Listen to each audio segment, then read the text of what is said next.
And just 12 hours ago, the Chippewas earned a spectacular win over Bowling Green right here in Martin Ice Arena, led by the exhilarating freshman Kylie Del Rey from Naperville, Illinois, exploited with a hat trick while continuing to spread the puck to her teammates, which ultimately transferred to a towering 6-1 win.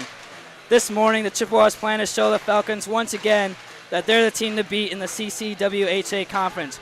Good morning, everybody, and welcome inside Martin Ice Arena in Mount Pleasant, Michigan, inside the broadcast booth, alongside my broadcast partner for the evening, a familiar character, Joe Drucker.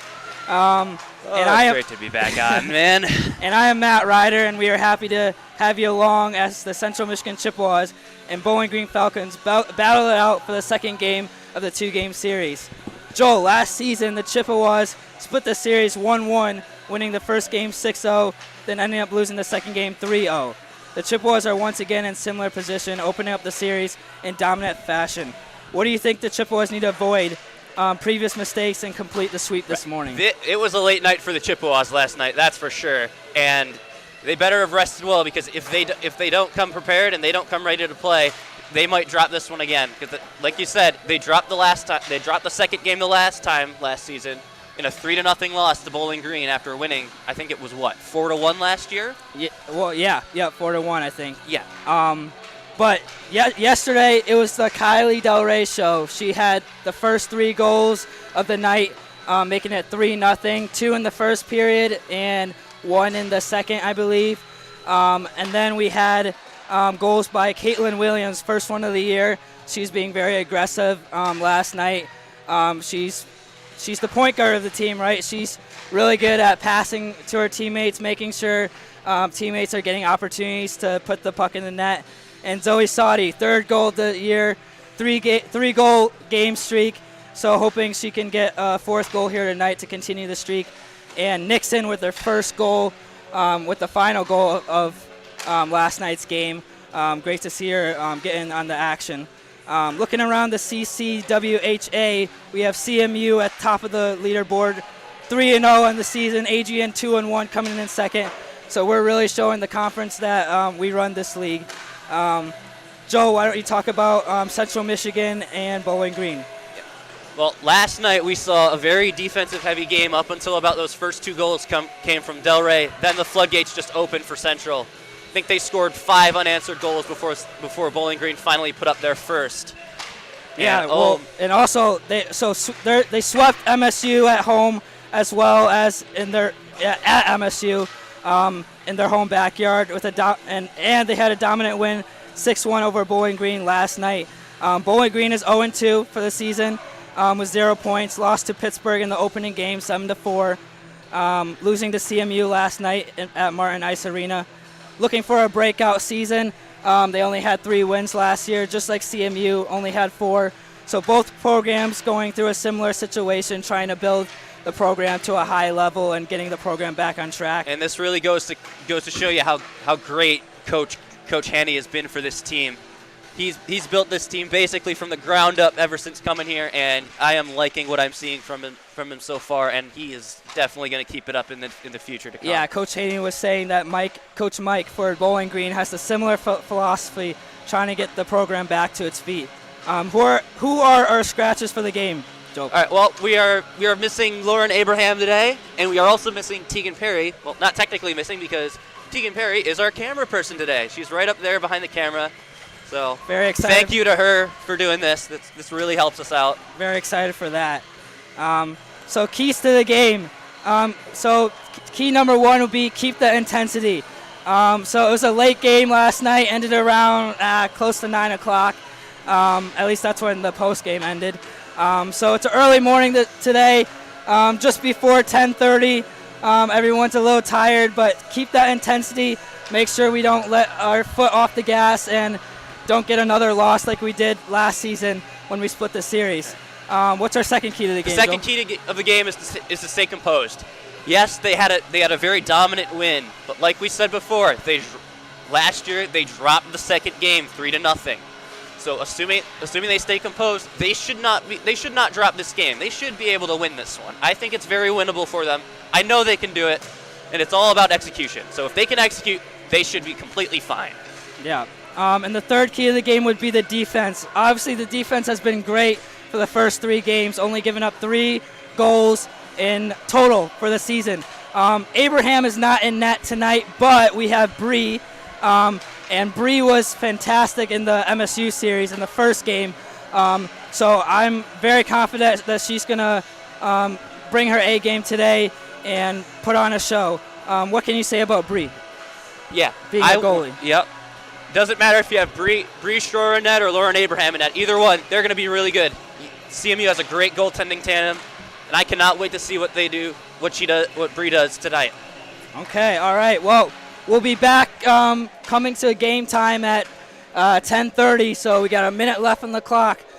So we'll see you soon back at CCHN.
Bro, where is the...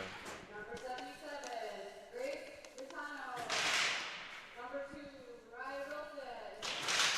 And on defense, number 12, Matt Barnett. And number 17, Emily Costellino. Okay.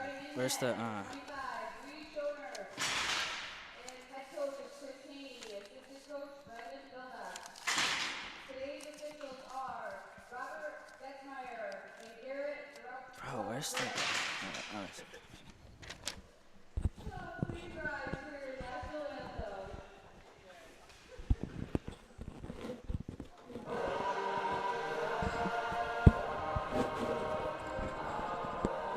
Is everything on?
Welcome back, everybody. I'm here with Joe Drucker, and the starting lineup for the Falcons tonight will be number 10, Morgan Schnick, number 6, Naomi Carpelli, number 8, Brianna Oliphant. Starting on defense will be number 16, Kenlyn Foster, number 12, Jenna Mueller, and starting in net, Logan Card.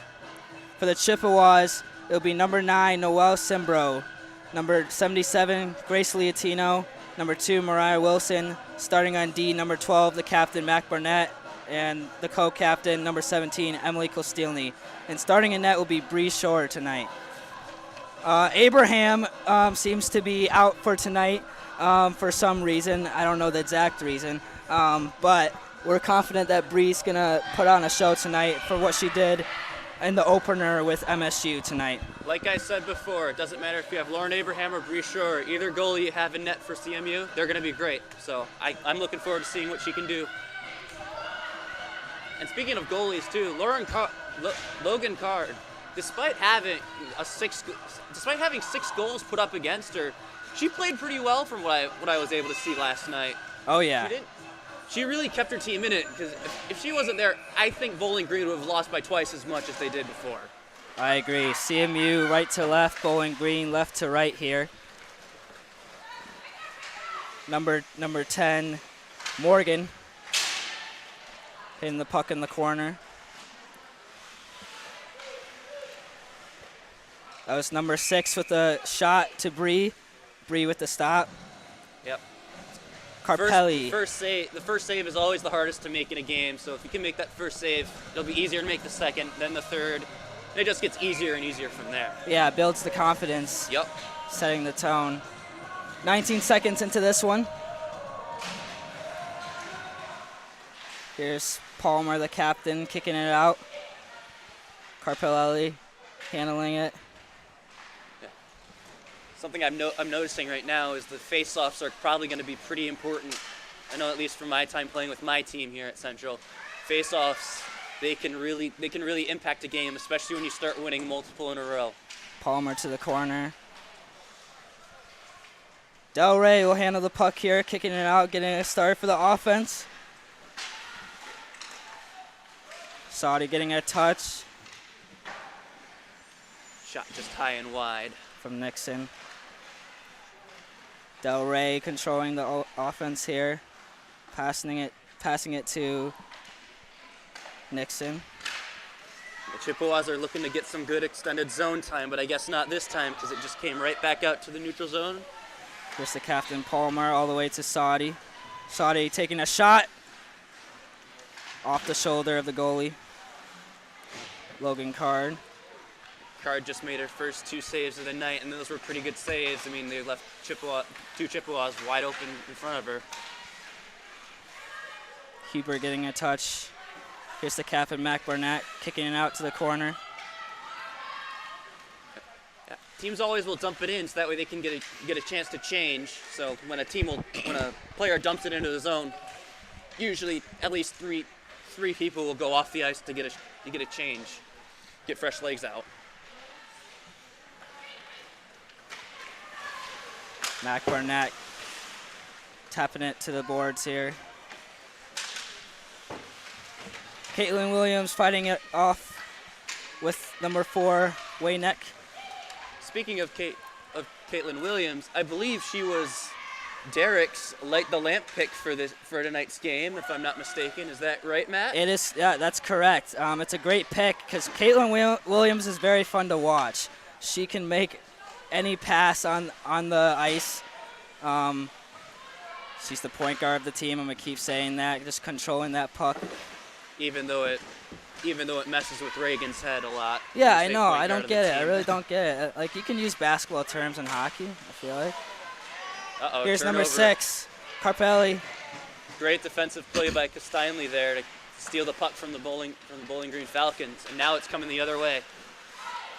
This is a game of momentum swings. Oh. That was Simbro with the shot. Rebound. Yep. Logan Card able to block that. Yep. Card gave up a pretty big rebound right there, right in front of herself. But luckily, she was able to get back and cover her own rebound, which is always nice to see as a goalie. And as a fellow goalie myself, I hate giving up those kinds of shots. Rebounds are the worst. They are one of the hardest shots to face. And they are certainly one of the hardest to stop. Here's number 10, Morgan, with the puck, trying to get something going. She had a huge hit last night.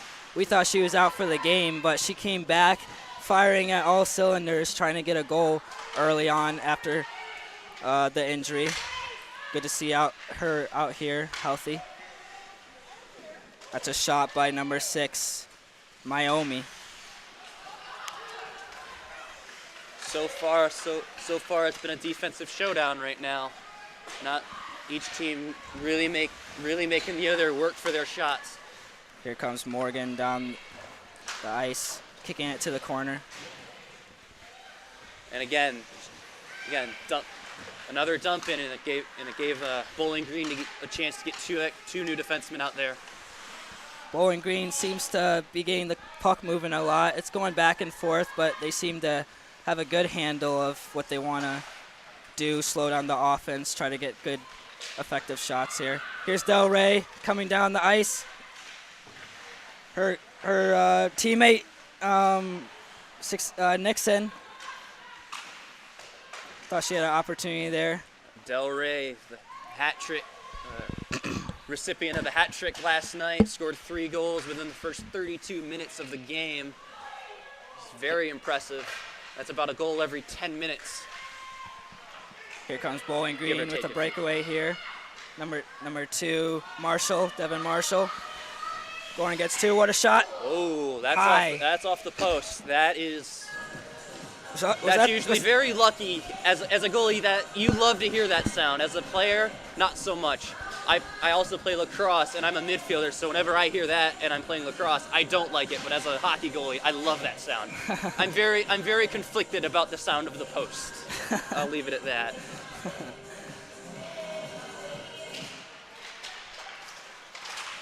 Here is Hubert trying to get the puck going here. Shot from number 6, Carpelli. That shot produced a rebound out in front of Bree. The Chippewas were lucky to get in front of that. The Bowling Green Falcons got in front of it. Koscielny with the opportunity here. I think she's trying to get something going. She hasn't had a lot on the stat sheet, but she's been a huge captain here for the team, and I know she's motivated to try to get some points here. Here's Brooke Hubert coming down the line against number 16. Both teams passing it to the other team. Let's see. Mac Burnett, the captain, try to get something going through her legs. I don't know about you, but it looks like the Chippewas have come out a little slow to start this period. It might just because that everyone's tired and they still need to wake up a little bit more. I know I'm a little bit of a late riser myself, so it was a little bit of a struggle for me to wake up as well. That was Caitlin Williams with the shot. Yeah, you mentioned everyone's a little slow, but Caitlin Williams, she seems to be the fastest person on the team here. Williams is always flying out there. Palmer with the shot. I think that hit the post. That's the sound that you like to hear, right? Hitting the post. As a hockey goalie, yes. The cross midfielder, no. So she's feeling good about that. Yeah. Logan Card in goal. Back to my point about Williams, though. Williams seems to be flying on all cylinders, which is great to see.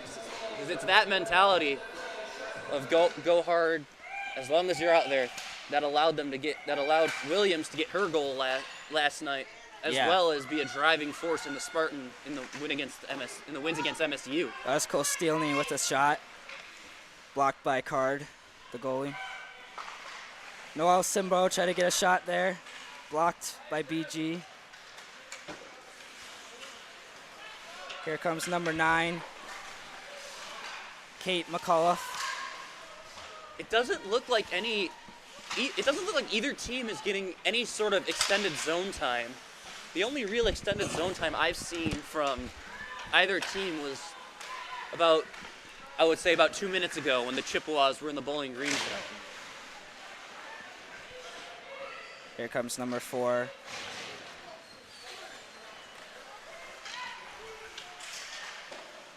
Another shot from number 9, Kate McCullough. Bree getting some action with the puck going her way here, but she seems to be on top of her game. Both teams getting shots on net here in the first, but yeah, the offense doesn't seem too crisp, just passing it to the other team. But here's 18, Zoe Sadi to Delray. She has an opportunity if she can get to it. It's going to go to the corner. Battling it with number 13. You have Waynack. Sadi lurking out front there. That's a great position for any goal scorer, because if Sadi can get a pass from her teammate, and she's wide open right there, that's an easy shot on net, and most likely a goal. Sadi with the shot, blocked by Logan As I Card. explained, she was open, she was in the front, and she got a shot on net. Yeah, she's very aggressive. When she gets an opportunity down low, I'm about to speak basketball terms, but no, in the crease, she'll definitely take her shots, looking for her 4th goal of the season.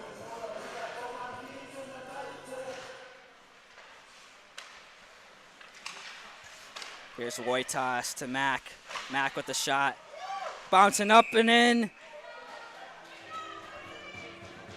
Remember how I said that rebounds were some of the hardest shots to face? I kind of lied. Those weird deflections that seem to bounce off 3 different things at once, they're really the hardest. You can't really track those. Rebound you can at least see. Yeah, that looked like deflection, you have no idea where it's going. That looked like a pop fly off Logan Card's chest. It went off her chest and off her head and into her glove. Yeah.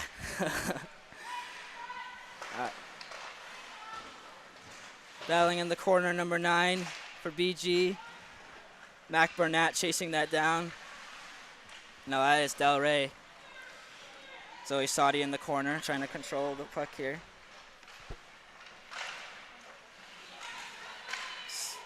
Oh, that is Sadi trying to get a backhand. Another shot. We got another couple of saves from Card. That was Nixon trying to get another shot there in the crease. So yeah, we're getting a lot of good looks here. Logan Card definitely came to play. She's dancing out there. She's feeling a lot confident. We gotta knock her confidence off and continue to be aggressive on offense. Well, when you run into a confident goalie, there's not much you can really do. Yeah, how do we knock off the confidence of Logan Card here? One word: score. Score. But it's kind of an oxymoron, because a confident goalie is less likely to be scored on. Here's number 10 coming down the line. And Bree catches that like a catcher in baseball, and saw that, read that right away. Talking about confident goalies, Bree's another confident goalie. As opposed to Card's more animated way of showing her confidence, Bree's calm and collected in the crease, only moving when she needs to. Yeah, we compared Bree to how you played in your first game of the season. Bree gets a block here. And I believe you were giving her tips of how to be an effective goalie. She was, in the MSU game, she was moving really well, moving when the puck wasn't near her and her eyes were locked on it. And that's similar of how you play goalie. Is that right? Well, there's a lot of different styles of playing goalie. Bree is one of those who likes to kind of stay calm in their crease, not really, let's say, over-exaggerate their movements. I happen to be one of those goalies who plays more like a Jonathan Quick of the Los Angeles Kings. Okay. Very aggressive, very fast, and wanting to go. White toss to Sadi. Sadi trying to control the offense here, running into 3 defenders. And BG will knock it out of bounds here. Yeah, again, the defenses have come to play tonight. So far, we've had great goaltending from both sides, great defense from both sides. Just not, I mean, the offense is looking pretty good. They're getting shots. It's just they can't beat that defense, and they can't beat those goalies. Yeah, I can expect, usually the first period, in the first 3 games they've had this season for the Chippewas have been a little chippy, a little slow getting into the O and making stuff happen on offense. Here is Wilson. Sometimes it just takes time for groups to settle in. Which makes sense. Noel Simbro had an opportunity there in the crease to put it in. Card with the stop. Here's the captain Barnett in the corner. When you start giving offenses time to set up and settle in, that's when they start getting confidence that, and the more shots they put on, something has got to give at some point. Captain's playing catch Palmer and Mack. Palmer will get this one. Pass it in the corner. Yeah, Palmer did a great job of holding that line. That is super important if you're a defenseman. Hold the line in the offensive zone. Puck was in the crease. Logan able to read that in. Here comes the captain. Barnett with a slap shot. Came off a little wiggly. Looks like we have a penalty coming up. I think it's to Central Michigan. Puck's going to the other side here, and that will be an icing call. Tripping call on. Tripping call. Who do we got a tripping call on? Tripping on Noel Simbro. Noel Simbro. She seems frustrated about that. Penalties, especially now when the first goal is on the line, can be pretty rough to deal with. Because if Bowling Green can score on their first power play of the night, that is going to be a huge momentum booster. Hopefully CMU can stay pat with being down a man. Well, like last night, like you and Reagan had mentioned. Whoa! Costini in the corner. Like you had mentioned before, even though Bowling Green was on the power play, it looked like they were on the penalty kill that night. Right. So we could see more of the same here. That all depends on how this penalty kill keeps up their energy and intensity. Fans, don't forget that the CMU Club Hockey Network YouTube channel is your one-stop, one-shot for highlights, exclusive interviews, and full-game broadcasts for CMU Women's D2 and Men's D3. Make sure to subscribe, turn on notifications, so as to never miss a moment of Chippewa hockey. Just go to the YouTube channel, CMU Club Hockey Network, to find the channel. Here's 18, Shoddy.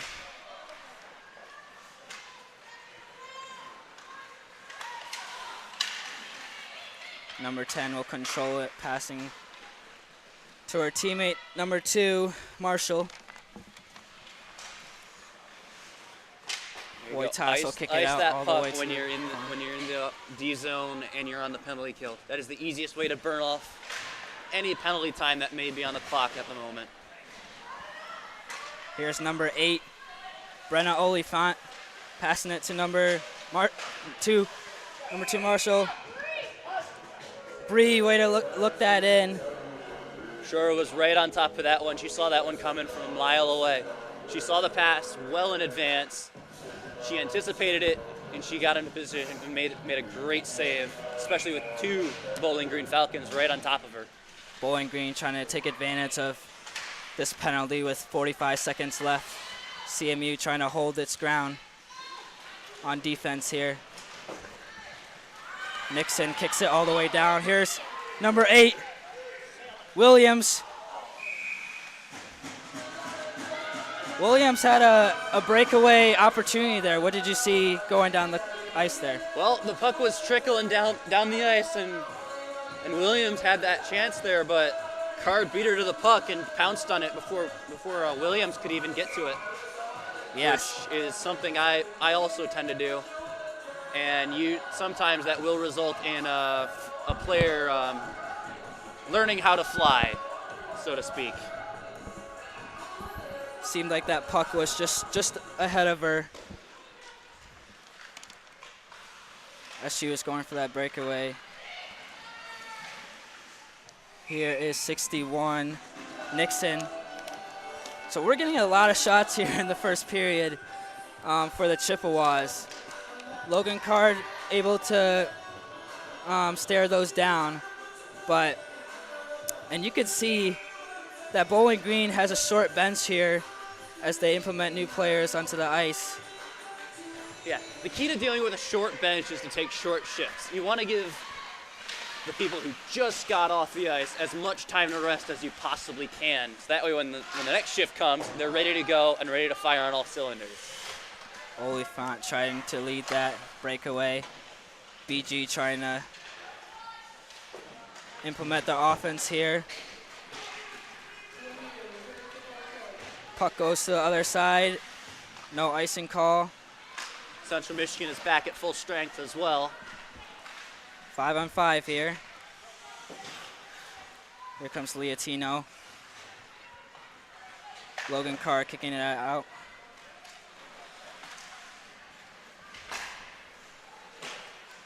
Oh, a little miscue by the D there. Number 13. Sure, gobbling it up again.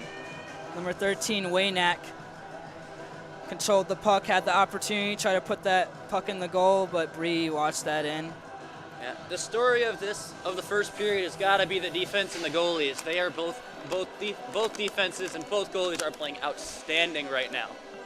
Yep, that's what you hang your hat on in the first period. Offense trying to get something going, both getting their opportunities. But like you said, goalies really controlling this game. Here's Wojtas down the ice, controlling the puck one-on-one with number 6, Karpali.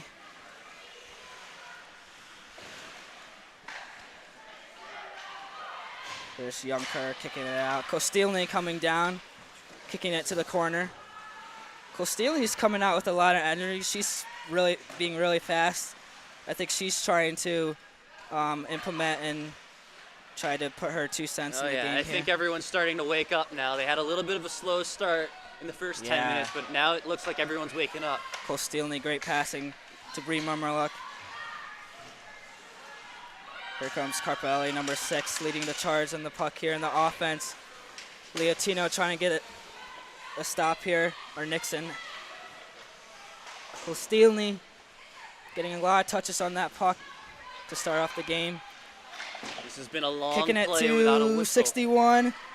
Nixon Nixon. with the shot. High. Again, Card made another great save there. These goalies are on top of every shot they've seen so far. It's looking like this game may be one of those games that comes down to the first goal. Here comes Sadi with the shot right to Logan's chest. That actually went off Card's glove and bounced downwards. Yeah, good catch, Joe. Here is Del Rey. And there's the stoppage that both teams needed. 'Cause now I bet you both of them are going to get changes for at least some of the women out there. Yeah, Bowling Green, basically getting everyone out, switching everybody out. Number 10 staying out there. Schick. It's these extended possessions that can turn into the best chances for either team. But like I've been saying before, story of this period: defense and goalies. Both defenses, both goalies on both sides are doing fantastic jobs right now. Marshall racing down the ice to control that puck. Here comes Wojtas. Wojtas to Declan. To Del Rey. Del Rey hitting the puck across the ice. Waved off icing there. Someone must have deflected it near the benches. Near the CMU bench as it was. Oh, there's a trip by Wilson. No call there. Here's the captain, Palmer, kicking it out to the corner. Number 7, Leotino. Here comes number 2, Marshall, leading the charge with the puck. If I remember right, Marshall was one of your players to watch last night on Bowling Green. Yeah, she had a fantastic year last year, leading the team. I believe was an assist, and so that's a player to watch for tonight to see if she can do anything. Number 7, Wojtas, kicking it to the corner. Wilson trying to control the puck in the corner here. Noel Simbro behind the net. Kicking it across the captain, Mac Barnett. That puck hit the top netting over the ceiling above A little pop the fly. Bowling Green zone. A little pop fly action. And that will result in another stoppage of play. Got 4 minutes left here in the first period. Both teams trying to get their first goal. Williams. That was a tricky shot by Williams. I know those shots off the draw can be tricky for goalies to see coming, at least in a decent amount of time. Williams with a nice pass to Barnett in the crease. Barnett trying to juggle that. Leotino in the corner. Here's the point guard, Williams, trying to control, trying to pass. See if someone's open in the crease here. Number 6 from BG, Carpelli will kick that out. Barnett will chase that down. Oh, she'll lose it. And Breeze got she it. loses number 8, Oliphant. Try to do a little backhand action into Bree. Schroeder did a great job of pouncing on that puck as soon as it came out in front of her. If she doesn't cover that, any one of those Bowling Green players who were in front of her could have easily just taken it and just gone right around her. 3:23 left in the first period here. Great to have you guys live at CCHN here with Joe Drucker. We had Reagan Cleaves on the call last night. He did a great job. He does the men's D2. He does D3. D3, men's D3 for CMU hockey. I'm very proud of my color/play-by-play guy. Yes, he did amazing. He's definitely going to be going places. Here's Zoe Sadi in the corner, battling out with 2 BG players. Puck was in the crease there. I had mentioned Zoe earlier Sadi. that holding the puck at the line was important for the defensemen, but winning the corner battles are important for the forwards when in the offensive zone. Palmer controlling the puck. She'll kick it into the corner over there. There'll be a whistle.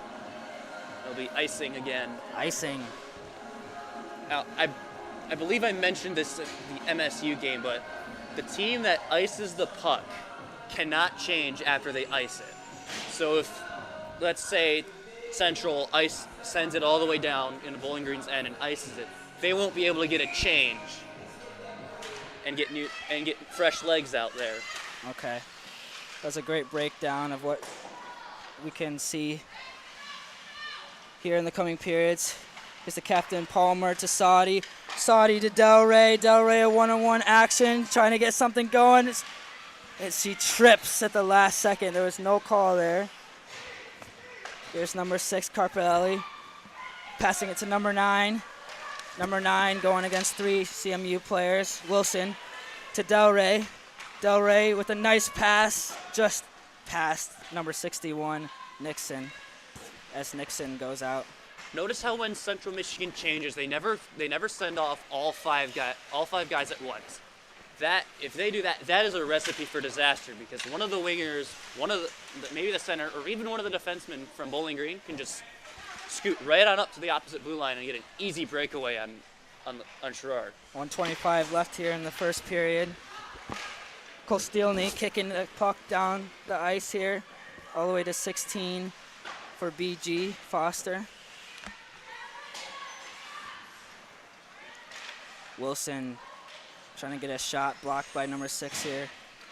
Number 6 on the ground trying to get that puck. Leotino with the pass to Noel Simbro. Simbro kicking it to the corner to the goalie, Logan Card. Number 10, Schick trying to get into action against Kostilny. Kostilny, great defense. Bree Murmaluk with it. Oh, goal by number 2, Devin Marshall. That goal was a goal scorer's goal. Right at the top of that's the left circle. Well, Kostilny, left. yeah, Kostilny was there on defense. She was trying to stay in front of the puck, but also giving her goalie, Bree, the vision to see that. And that puck was just bouncing in the crease there. And that was a bomb of a shot. I don't think Bree really saw much of that one coming in. That one came in hard, it came in fast, and it had eyes for that top corner. that was a strong slap shot for Devin Marshall, and she's one of the players to watch for tonight. Number 66 for CMU here, Brooke, trying to control the puck here with 20 seconds to go. Number 2, Marshall, controlling it. Williams kicking it out. Marshall here with the puck going down the court with 3 defenders for CMU. Looks like we're getting a penalty at the end of this period too, I believe. Yeah, they're gonna call that. 3 zeros on the scoreboard here. I don't know if they're gonna call that. They will call it. If nobody touches up on the puck by the time the period ends, they're just gonna call the penalty right at the end of the period. But that is gonna do it for this period, folks. Yep, it was a great first period, and we'll be back for the first intermission here with either Joel Drucker or me. So we'll be back here at CCHN. See you guys soon.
Welcome back to CCHN, folks. My name is Joel Drucker, and today I'm going to be bringing you the first intermission report of the night.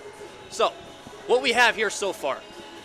Well, it's been a whole lot of nothing in terms of goal scoring until about, let's say, the last minute and 30 seconds, when Devin Marshall of Bowling Green shot one from the top of the circles right past the blocker of Bree Schroer to give the Bowling Green Falcons a 1-0 lead. Now, the other thing that happened that I recall is there are 2 penalties that have been assessed to the Chippewas so far. One was successfully killed off. It was the Noel Simbro tripping penalty that happened about midway through the first. And then there was one called at the very end of the first period when zeros were on that clock behind me, and that would have been Declan Wojtas's penalty for body checking. Now, Central is starting behind today, in the second period. Their defense is going to need to lock down, because if they let these floodgates open, it could be a repeat of last year where they dropped this game in a similar fashion to how they did last year.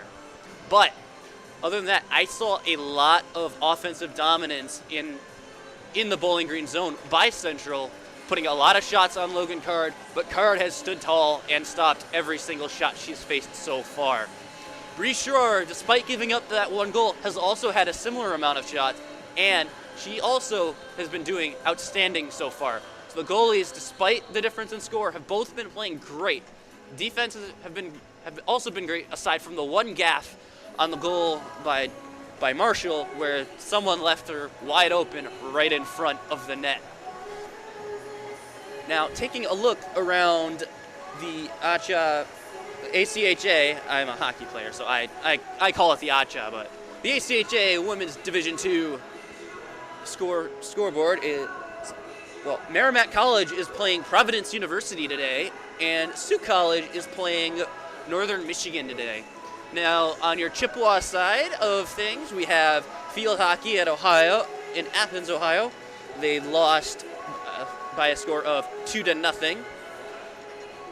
And then men's and women's cross country ran together at the BGSU Falcon Invite, ironically, with the same team that they were against the same team that they're playing now, and many more.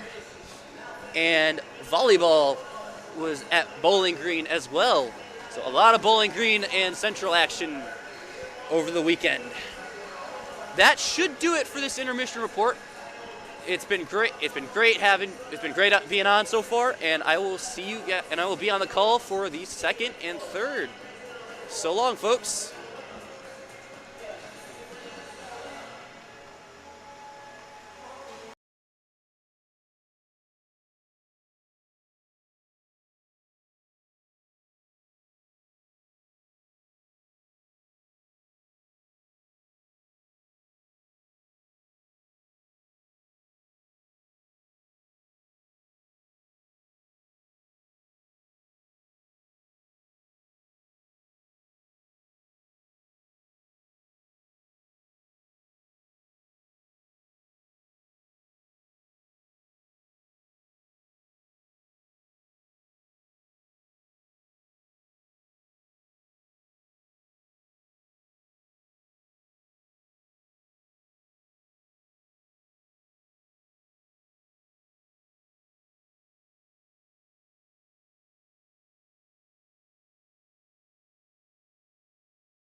We're back.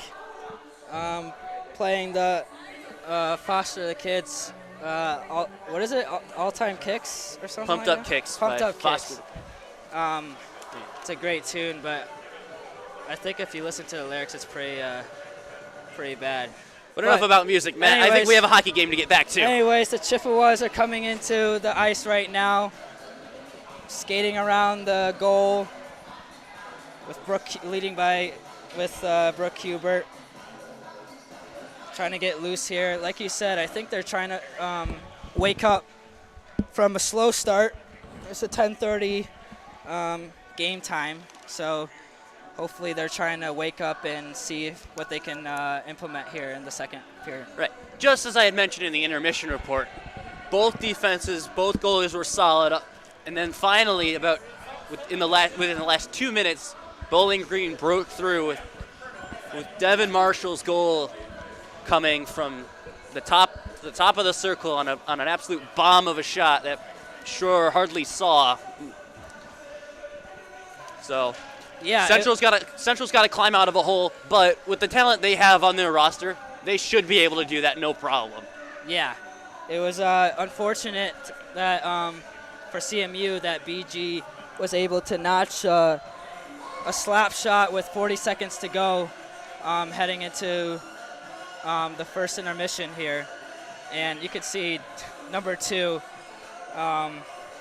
for BG just dancing out there, ready to get back on the ice. And well, when you score a big goal like that, you're gonna have a lot of fun. It's always fun to score goals. Yeah. That's because my teammates always say that whenever they score on me and rub it in my face all the time. And in sports, momentum is the biggest thing, and like you said, especially in hockey. So I think we need to get that momentum coming back to our side as it's on the BG side after that goal. Well, hockey is a game of momentum. It swings whenever it needs it. Right now, it's in Bowling Green's favor because they're up 1-0. They have a power play to start this period because Declan Woitis took a body checking penalty right at the end, and since nobody touched up on the puck until the end of the period, when the clock hit 000, they called the penalty right there, and they start.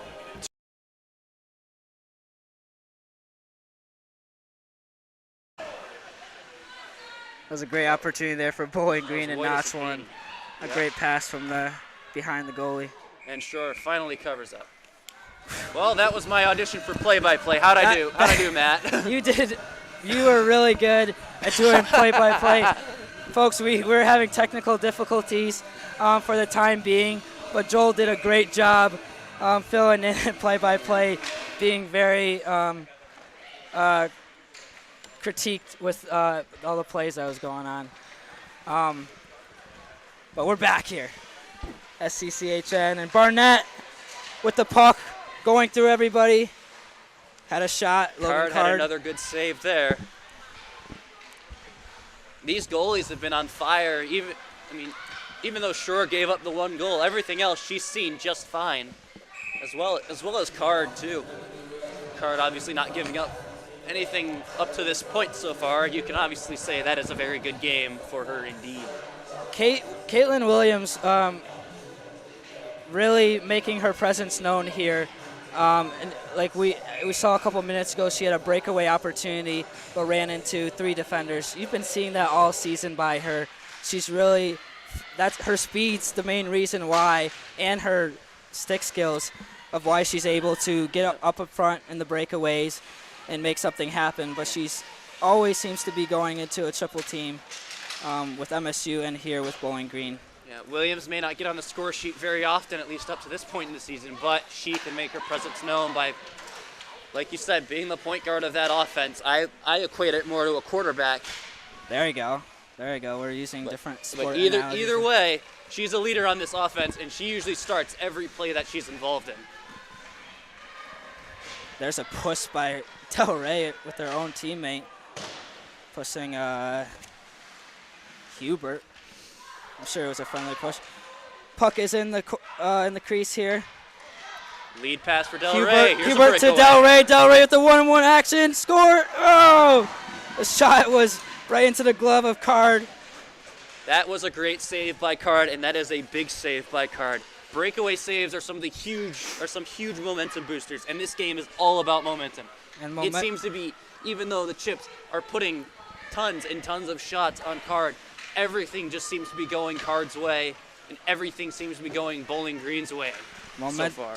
Momentum staying here. Del Rey has an opportunity. 3 defenders for Bowling BG. Del Rey facilitating the puck. Takes a shot. Card knocking it down. Another big save. Caitlin Williams with a shot after falling down there. Card is having herself a night tonight, that's for sure. Well, not necessarily a night. It's still the morning, but Wojtash showing her stick skills there. this delayed offside is going to give Bowling Green time to recover in their own zone, which is huge. Williams being aggressive, getting in front of that puck. Here comes the captain Barnett chasing it down with number 2, Marshall. Here's Schick kicking it to the corner. It's an easy save by Schroer right there. Nobody can really score very much from that kind of a sharp angle. Hubert Williams. Now Haney with the puck kicking it to the corner. Williams going against number 8, Oliphant. It's a good play to break up the cross-crease pass. Number 16, Foster. Here's a breakaway here with number 77, Leotino. Leotino down the court, one-on-one action. Takes a shot, Card to the chest. Rebound. The mask. That first save was off the mask of Card, and as a goalie, I know how much those can stun you. You're stunned for a moment, so you have no idea where that's going, and you have no idea how to react. But Card recovered in time, and she made another timely save against Williams, who was coming up for that rebound. Williams is fun to watch her. She's being very aggressive. Number 16 touching for Bowling Green, touching up on her. Foster, and Williams is not having any of that. She's going to continue to be aggressive here for the CMU offense. Hubert took a shot high in the corner. Here comes Williams with her speed. Double teamed. Brooke Hubert in the passing lane. Kicks it to the goalie. Logan Carr, it's in the crease. Stopped. That was a great save by Card there. Did you see how she stretched out her leg to get that rebound? Yeah. That was lying right in front of the crease. And if she wasn't there, if she was a split second too late, that would have been going in for the Chippewas' first goal of the night. That puck is just always in the crease. It looks like it's about to go in, but Card making her name known here with making those timely stops. After getting 6 put up on you, you're going to be kind of mad about that.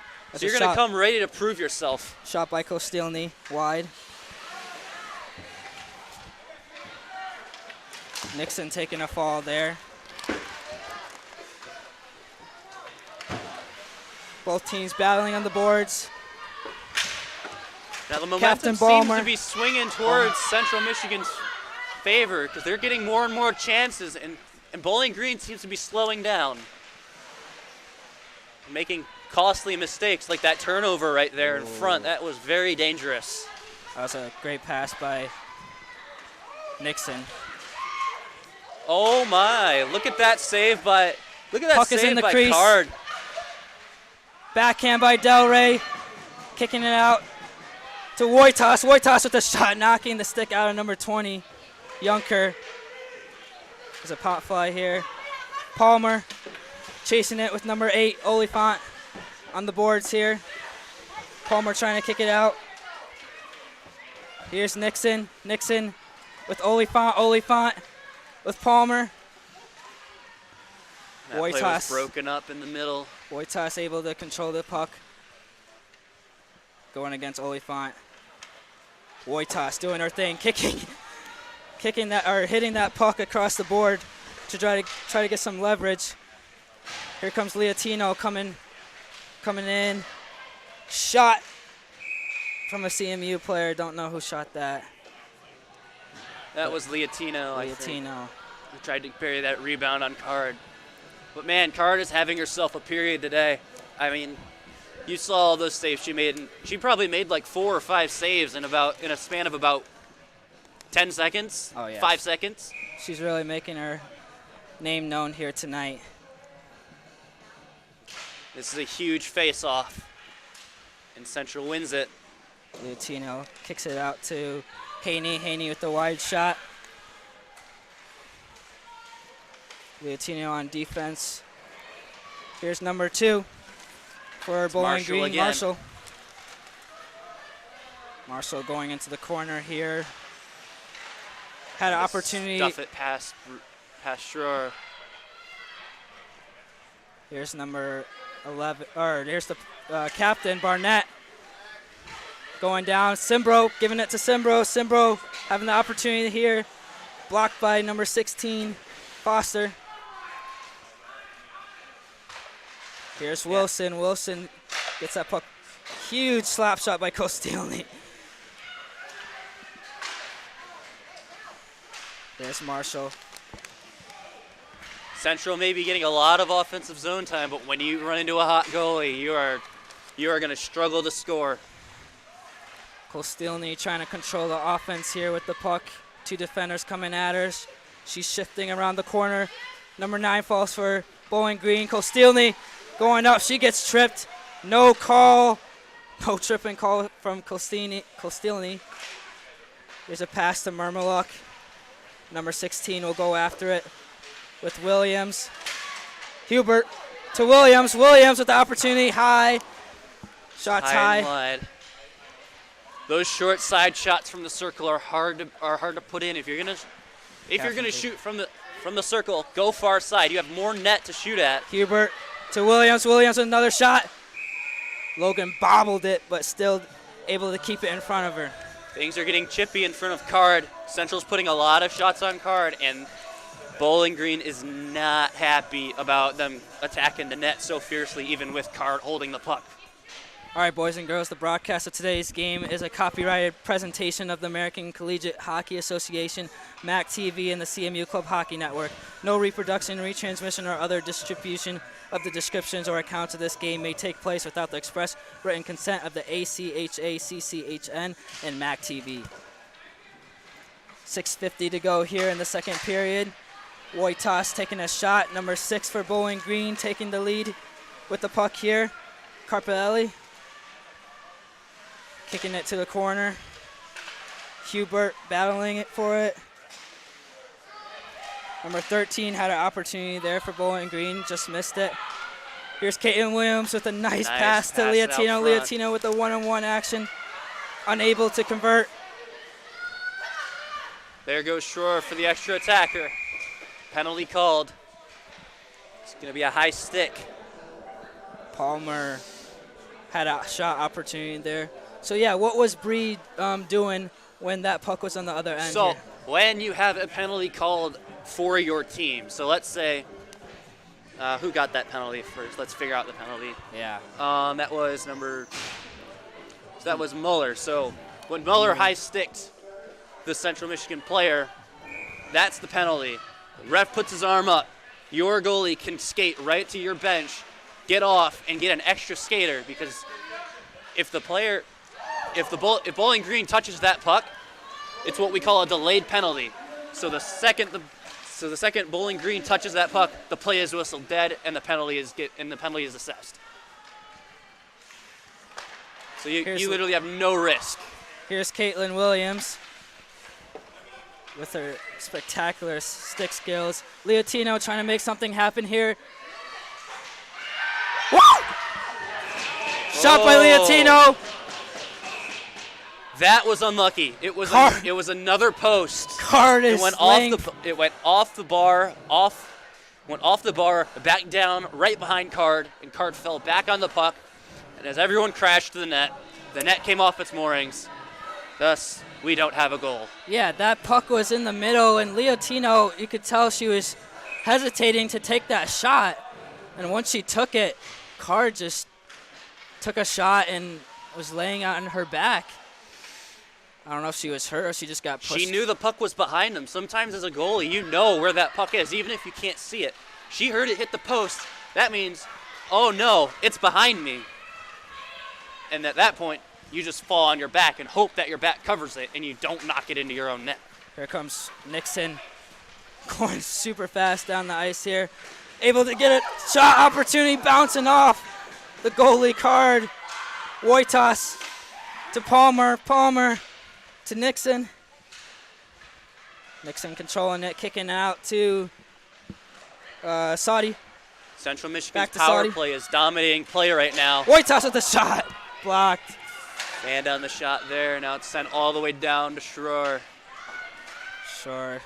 Will control the offense here, giving Palmer the opportunity to pass it to Del Rey.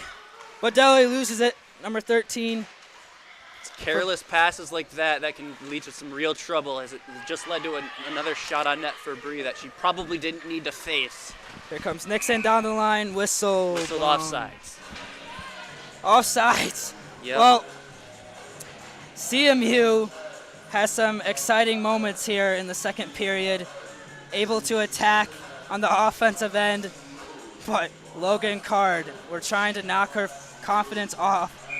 But we're getting a lot of great shots from different players here, and we're hoping one of them we can notch it in. A lot of great shots, but so far Carter's saying no to every last one of them. And that penalty to Muller has just expired, and now it's back to 5-on-5 hockey. Just over 4 minutes to go here in the second period. Here's the point guard, Williams. Oh, Williams was unable to hold that puck or to control it. She's battling it with number 2. These corners are Devin. important. These corner battles are super important. These will obviously determine who has the puck, but it can also determine the flow of the offense or the defense. Christini to the corner. Williams just 1-on-2, going against 2 defenders here. Shot from Barnett. Off, rebound. Dog pile in the crease here. Card is doing a really great Everyone job on the of ground. fighting through traffic. This period has just been all Logan Card. Whatever Central is throwing at her, Card is seeing all of it and is making sure that nothing gets by her right now. And so far it's working. She's had one heck of a game so far, and it's going to continue. I agree with you, and that puck's just been in the crease for CMU. But like you said earlier, it's hard for a goalie to block those rebounds when there's a rebound off the first shot, and she's able to just stay content and making sure that puck does not touch the net.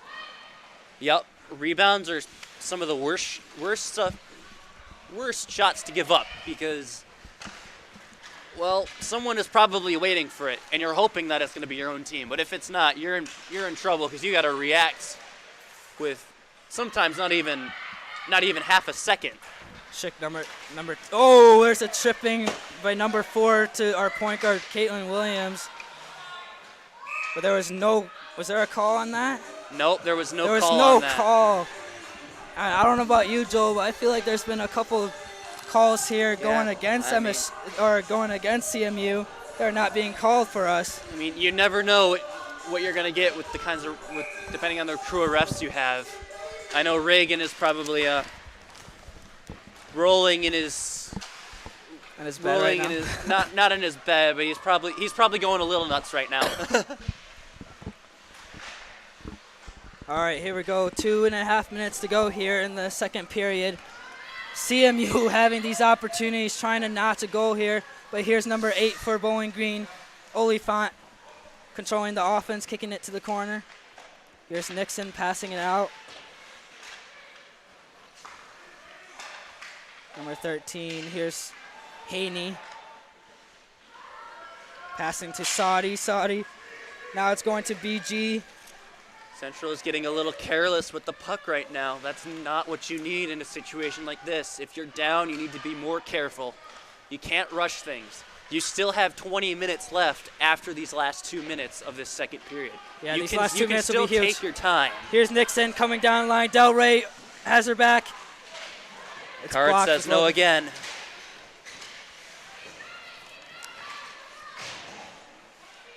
Battling up in the corner, Del Rey against 2 defenders. Here's number 13 for Bowling Green. Palmer staying in front of it. Here's Wilson, and there's a trip there. They got it. They got it this time. There goes Bree. Was there a call, though? Any penalty? They do. They got it. Bree's going Here's off. Leotino. Here's what I mean by the delayed penalty. Watch what happens when Bowling Green will touch the puck. Bree is...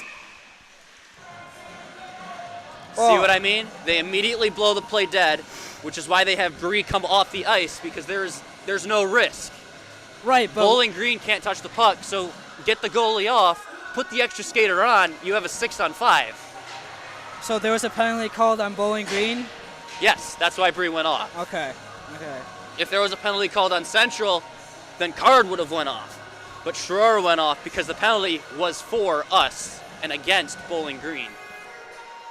A lot of tripping going on here in the second period. Penalty was number 13. Number 13. I don't have her on my roster, but... That would be... you do, I saw her. Oh, it's That's written Wayneck. in there, Wayneck. Wayneck with the penalty. Here's Williams controlling it. Oh, Shifty with their skills to Noelle Sembro. Noelle Sembro with the goal! Noelle Sembro with the first goal of the season. Caitlin Williams able to control that puck and kicked it out to Sembro in the left side, and Sembro was able to find the promised land for her first goal of the season. Like I said before, just keep shooting. The goalie is going to break eventually. It just takes a while. Sometimes it'll take 10 shots, sometimes it'll take 20, and in this case, it felt like it took 40. But Card finally broke, and Simber has her first goal on the year. Take that, Logan Card. We've tied it up 1-1 here. With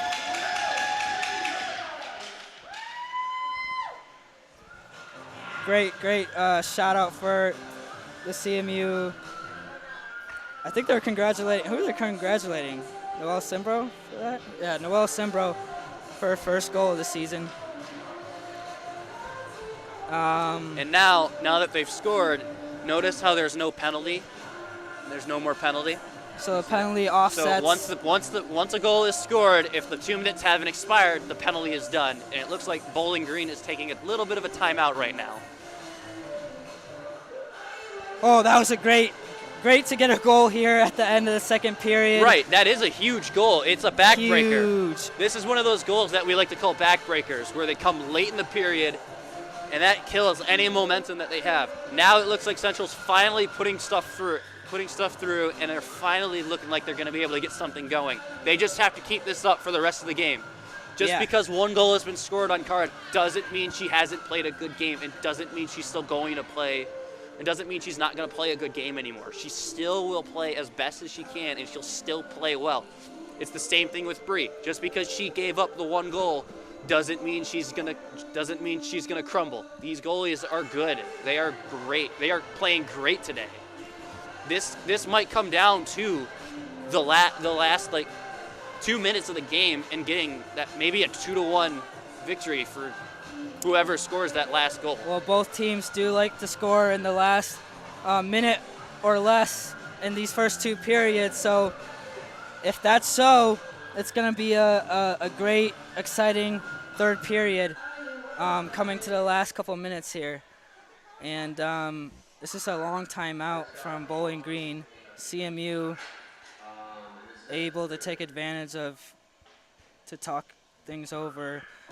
Mac Barnett is going to the press box over there. I think she's trying. What do you think she's trying to figure out? I'm not entirely sure. There might usually when there's a lot of people gathered at the scorer's box, it could just be that there's some confusion with the score sheet. Maybe there's some confusion with the time. I mean, it looks like the penalty clock didn't move ever since the penalty started.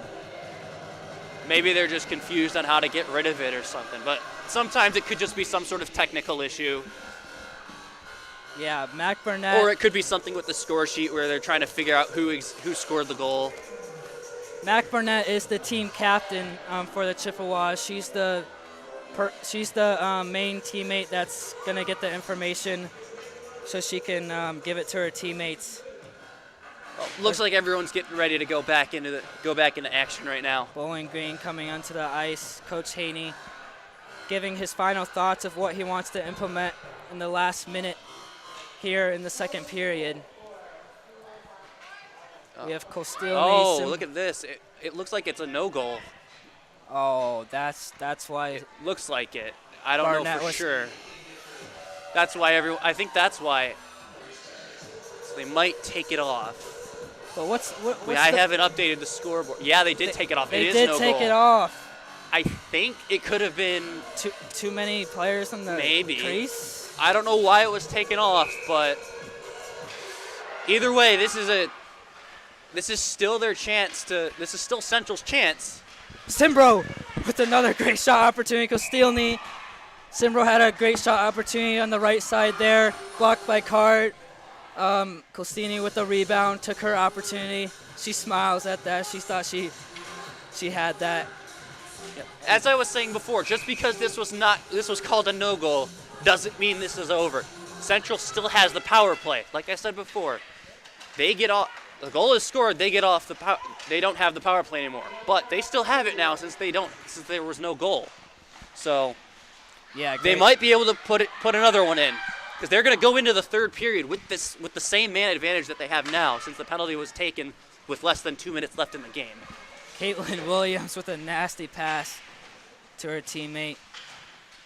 Mac Burnett, the captain, battling it with number 16 in the corner here. Brooke Hubert helping her out, able to control the puck. 30 seconds here left in the second period. CMU taking their time in the power play. Kostilny taking a kind of a wild shot. It goes high. Wild bounce. It bounced off of two people. I think it went off of somebody's head as well. Williams with a shot, blocked. And it goes across the ice. Barnett chasing it down. Here comes number 8 for Bowling Green to challenge her. Oliphant. Looks like that's going to be it for the second period. It's still a 1-0 game, but with a lot of excitement and with a lot of action and excitement coming up, and we can't wait to see what the third has in store. Crazy series of events here in the second period. We thought we had a goal, but they took it off. That's got to be a momentum crusher there. CMU needs to keep their head high. It's only 1-0, so they need to come out here in the third period and tie this one up and get something going. But it's going to be definitely a crazy third period coming up here. I'll have your intermission coming up here at CCHN, so we'll be right back.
we're back here at CCHN. So great first, so it was a chippy second period for both teams here. CMU able to be effective on offense, get shot opportunities, but once again, Logan Card is the story of this game for Bowling Green, knocking down every shot opportunity we have. We got Caitlin Williams trying to do something. We have Del Rey trying to get her opportunities on net. But she's not, Logan Card in goal, not being phased with those opportunities. Near the end, last couple minutes here, CMU had an opportunity to put the goal in the net, and they did for the time being. They tied it up. It was a pass from Caitlin Williams to Noelle Simbro, for her first goal of the season. Everyone was happy, congratulating her.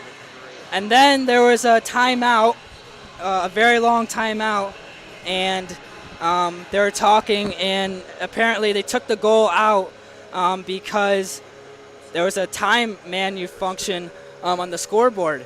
And that's why Mac Burnett was having conversations in the booth with the coach, trying to figure out what was going on there. So that's a very unfortunate situation for the CMU Chippewas going into the locker room and into the third period here. So, having that clock manufacture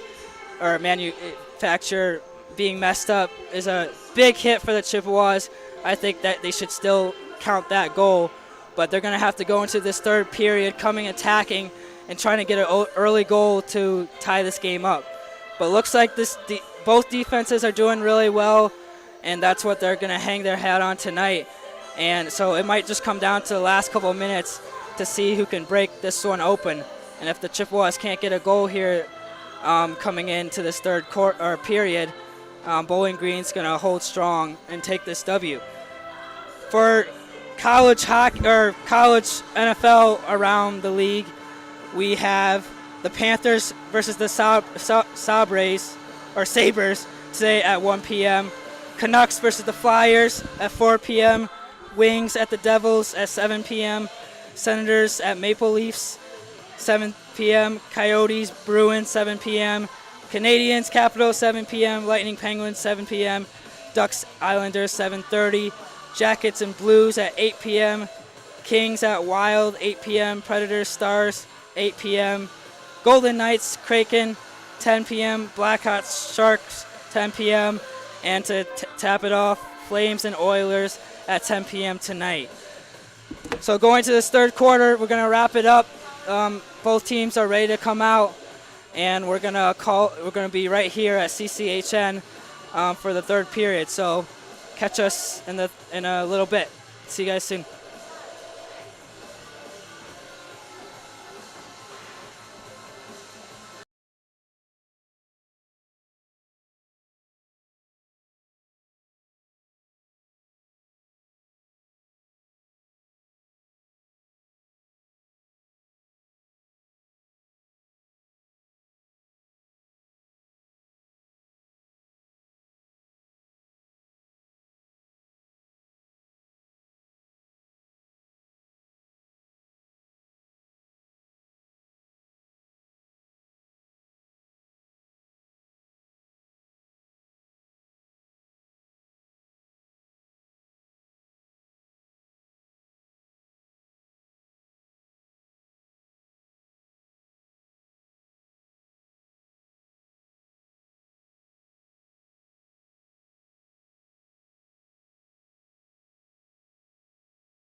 Welcome back, everybody, to CCHN.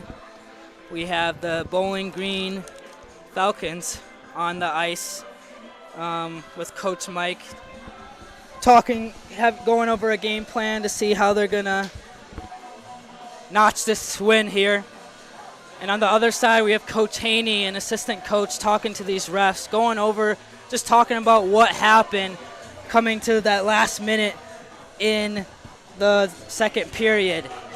And because it was a goal for the time being for a good couple minutes, and then they took it off. So they have a right to be frustrated. Here come the CMU Chippewas, excited to get back on the ice and make some noise.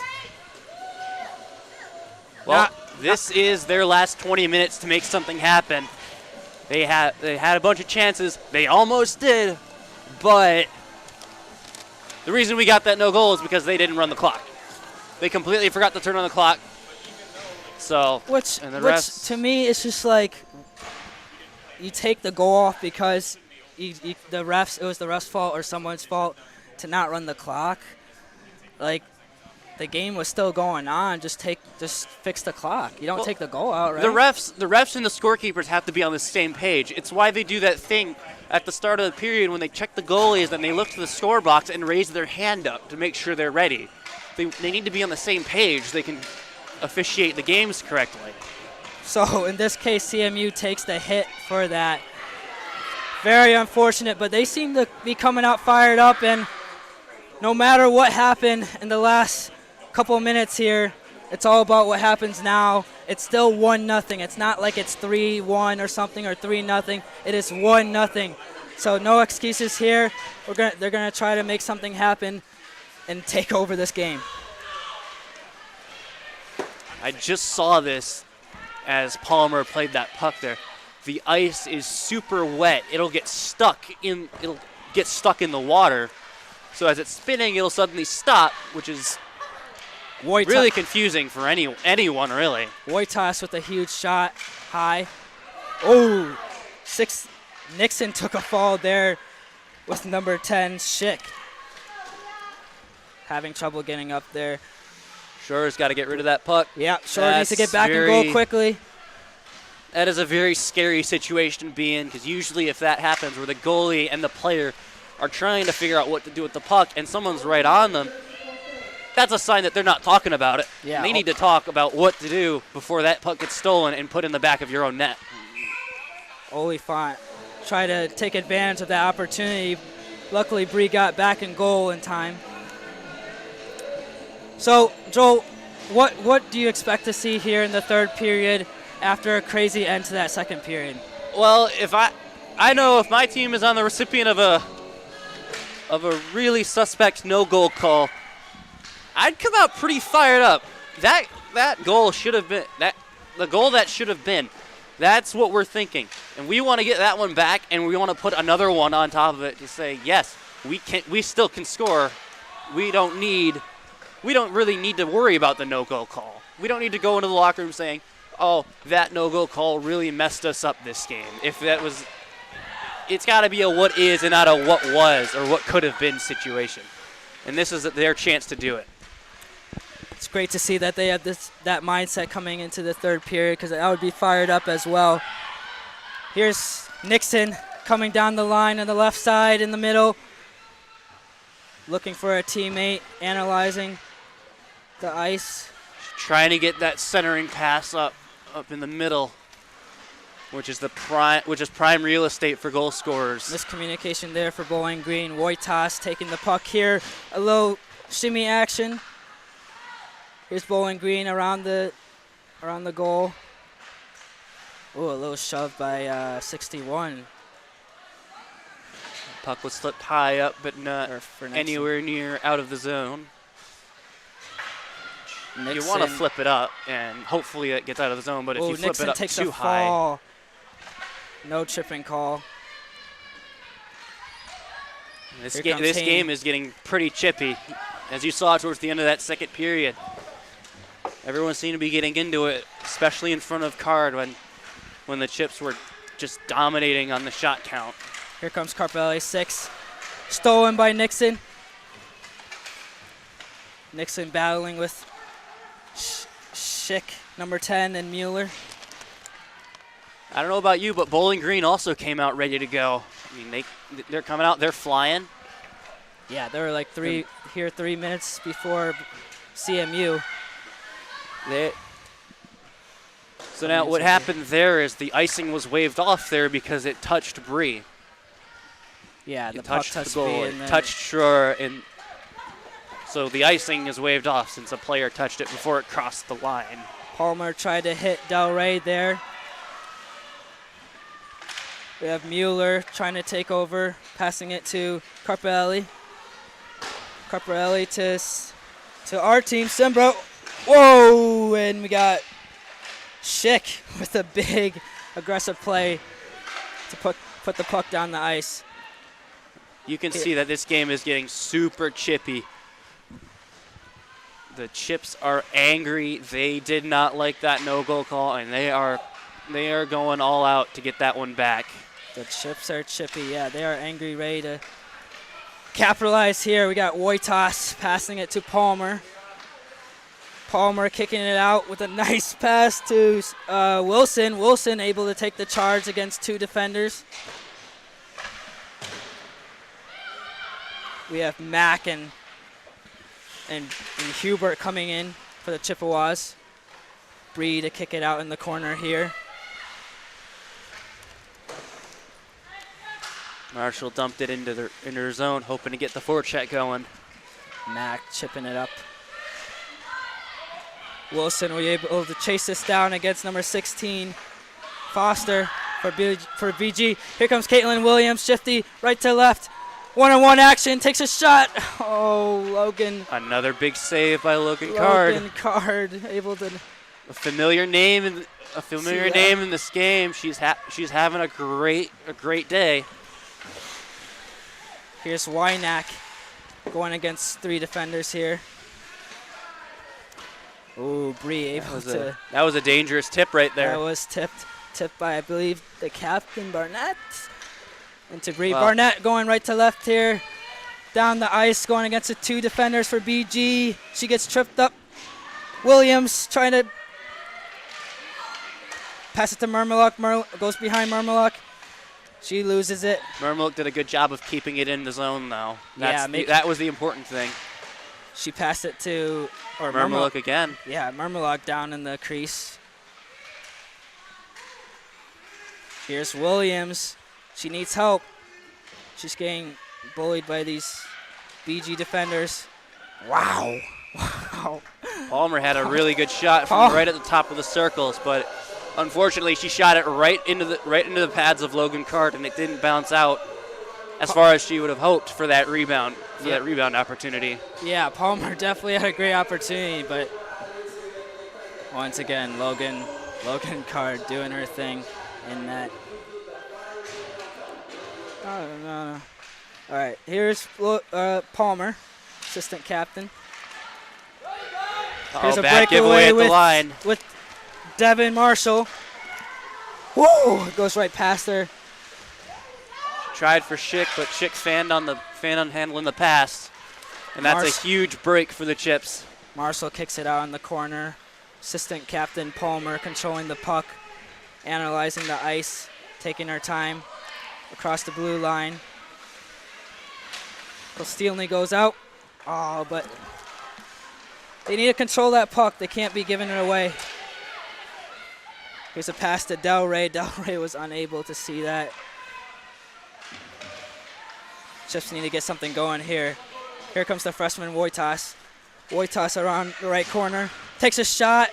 Rebound. Whistle blown. That puck was in the crease. It was in the crease. Card had it. And just everyone driving to the net. Zoe Sadi was getting touched up there in the crease.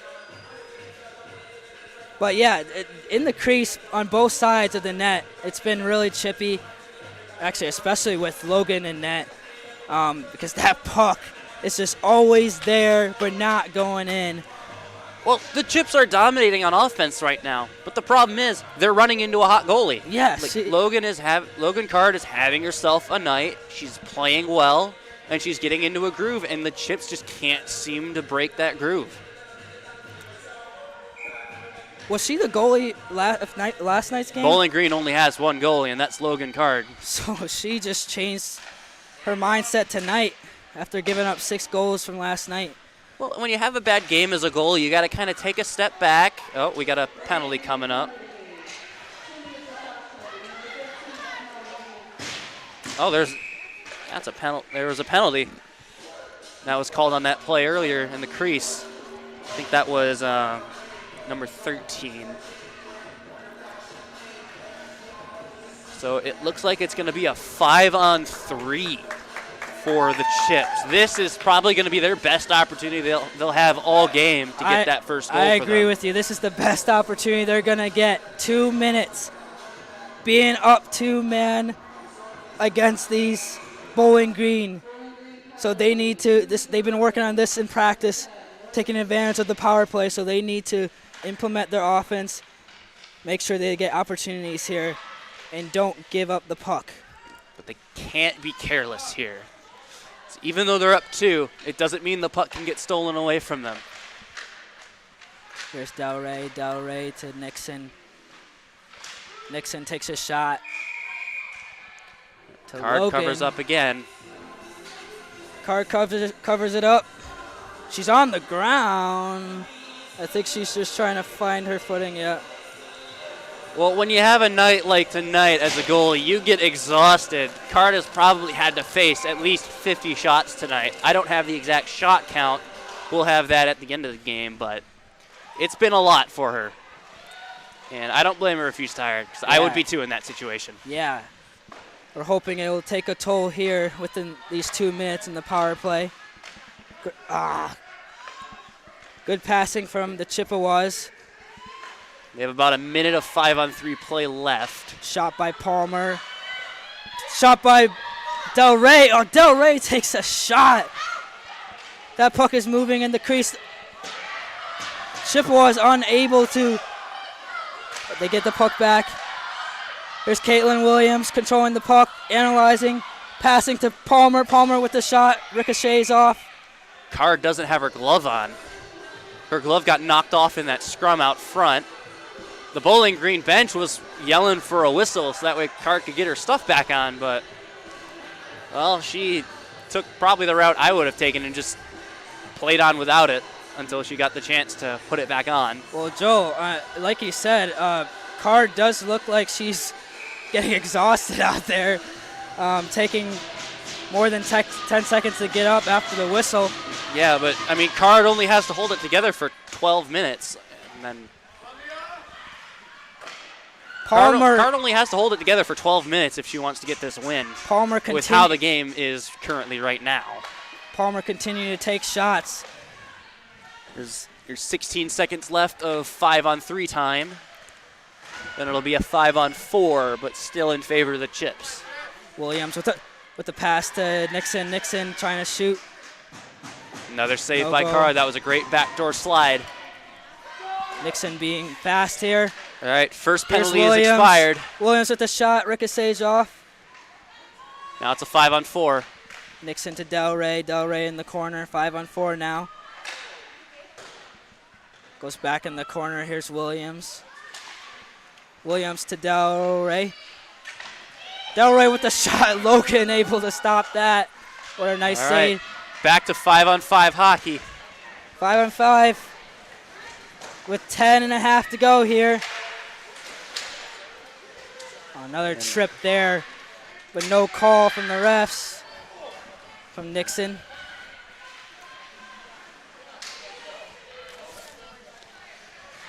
This was huge for Bowling Green. Killing off a 5-on-3. That is big for any team, no matter what stage in the game you're in.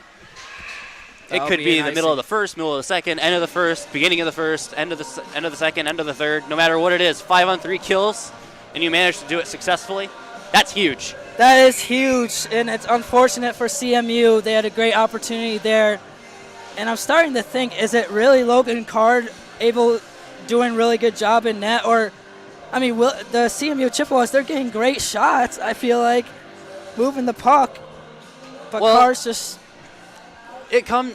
obviously Card is a very big part of this, but it also does come down to a little bit of wasted opportunities. Yeah. There were plenty of times where the puck was out front and nobody saw it. Yeah. Even the refs didn't see it. There was one play down on Card earlier where nobody saw it. Card had lifted herself up. The puck was exposed, but since the refs didn't see it either, they thought Card had it, so they blew it dead when the puck was clearly out in the open. But opportunities like that, where the puck is just sitting there, just waiting to be put in, are stuff the Chips got to capitalize on. Yeah, and as we've been seeing all game, the opportunities that the Chips are going to be getting, the puck's going to continue to stay in the zone, and Carr's been able to get those bounce-off rebounds. And so when that puck bounces off Carr's pads, we need to be able to take advantage of that and knock it in. So we have 10 minutes left here to go. Haney giving some encouragement to the Chippewas. Still lots of time, down by 1 goal. Oh, yeah, but like I said before, it's a story of Logan Card and wasted opportunities. That 5-on-3 is another big example of that. 5-on-3s, my coach would say, you have to score. It's just a must. You have to score. That's a must. That's what Coach Cataline would tell my team, assuming we had a 5-on-3. And that's something they're going to have to look back going into the week. Here's Hubert. Hubert to Leontino. Leontino loses it. Number 9 for Bowling Green, kicks it out. Hubert going to the right side. Game bullied by 2 defenders. Still has the puck. Passes it to Noel Simbo. Noel Simbo takes a trip. Here's Carparelli taking the puck down, kicking it to the corner. All Bowling Green is trying to do right now is just burn the clock down. The more time they have in the offensive zone for them, the more clock is going to get burned, and the less time the Chips have to score, because the Chips have been dominating whenever they were in the offensive zone. But Bowling Green has to thank their lucky stars that they have a goalie like Card in net right now, because they would not be in this without her. Mac Burnett kicks it out to Del Rey, star player of the game last night. Her stick, she loses her stick. No call at all.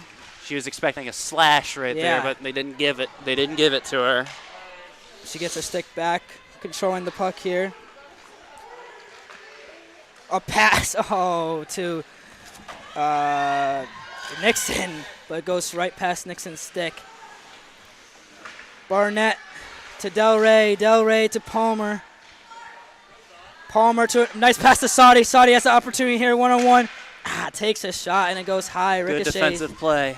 Great defensive play for BG.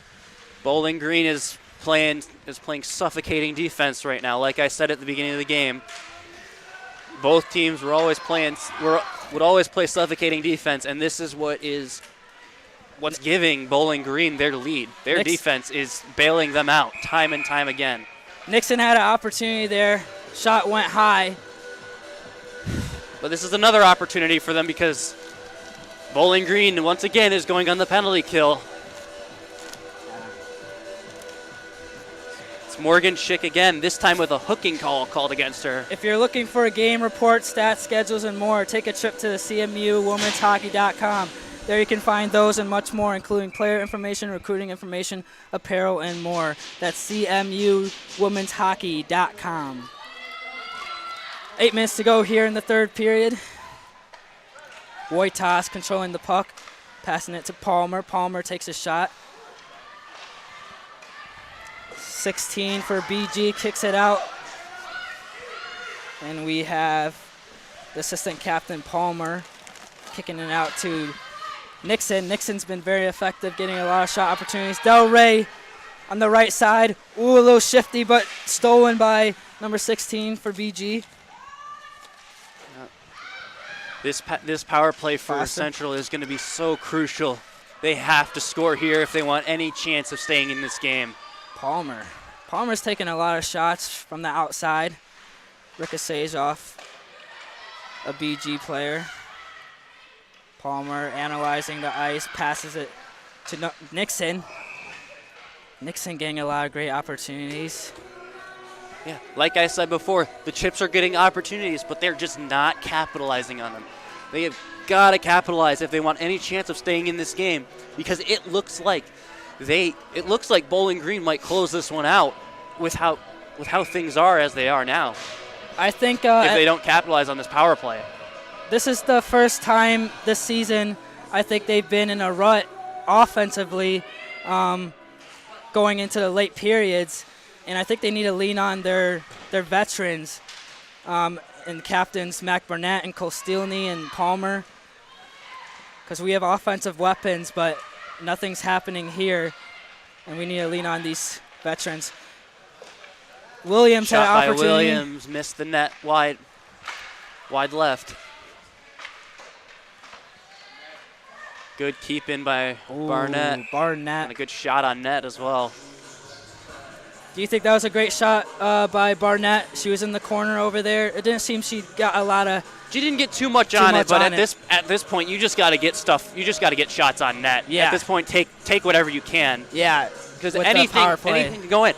Heck, remember last night when Card struggled against that high far side from that bad angle? Try working that back in. So you're giving shots. Card appears to know how to stop pretty well and pretty consistently. 30 so seconds. try putting stuff on net that she's historically struggled with before. 30 seconds left in the power play here. Williams! There it is! Williams! Williams with the goal! Second of the season! And we get the first goal finally in the power play with 21 seconds left. And she had a great opportunity. What did you see there, Joel? This is exactly what I was talking about. Get these opportunities in front. Card will break eventually, and it only took about, 34 minutes. 54. Yeah, it took about 54 minutes, but they finally got one.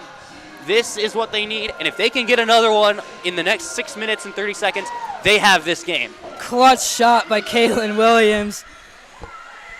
She had an opportunity in the crease there, and she found the promised land with 6.5 minutes to go. Huge shot. That's what they needed, and hopefully this will create some momentum. But they can't let up. No, they cannot let up, because if they do, Bowling Green might come back the other way, because they're playing pretty well as well. Like I said, just because one goal is scored doesn't mean these goalies are going to give up so easily. That was huge, and Caitlin Williams, I believe she's a freshman. Yep, she is.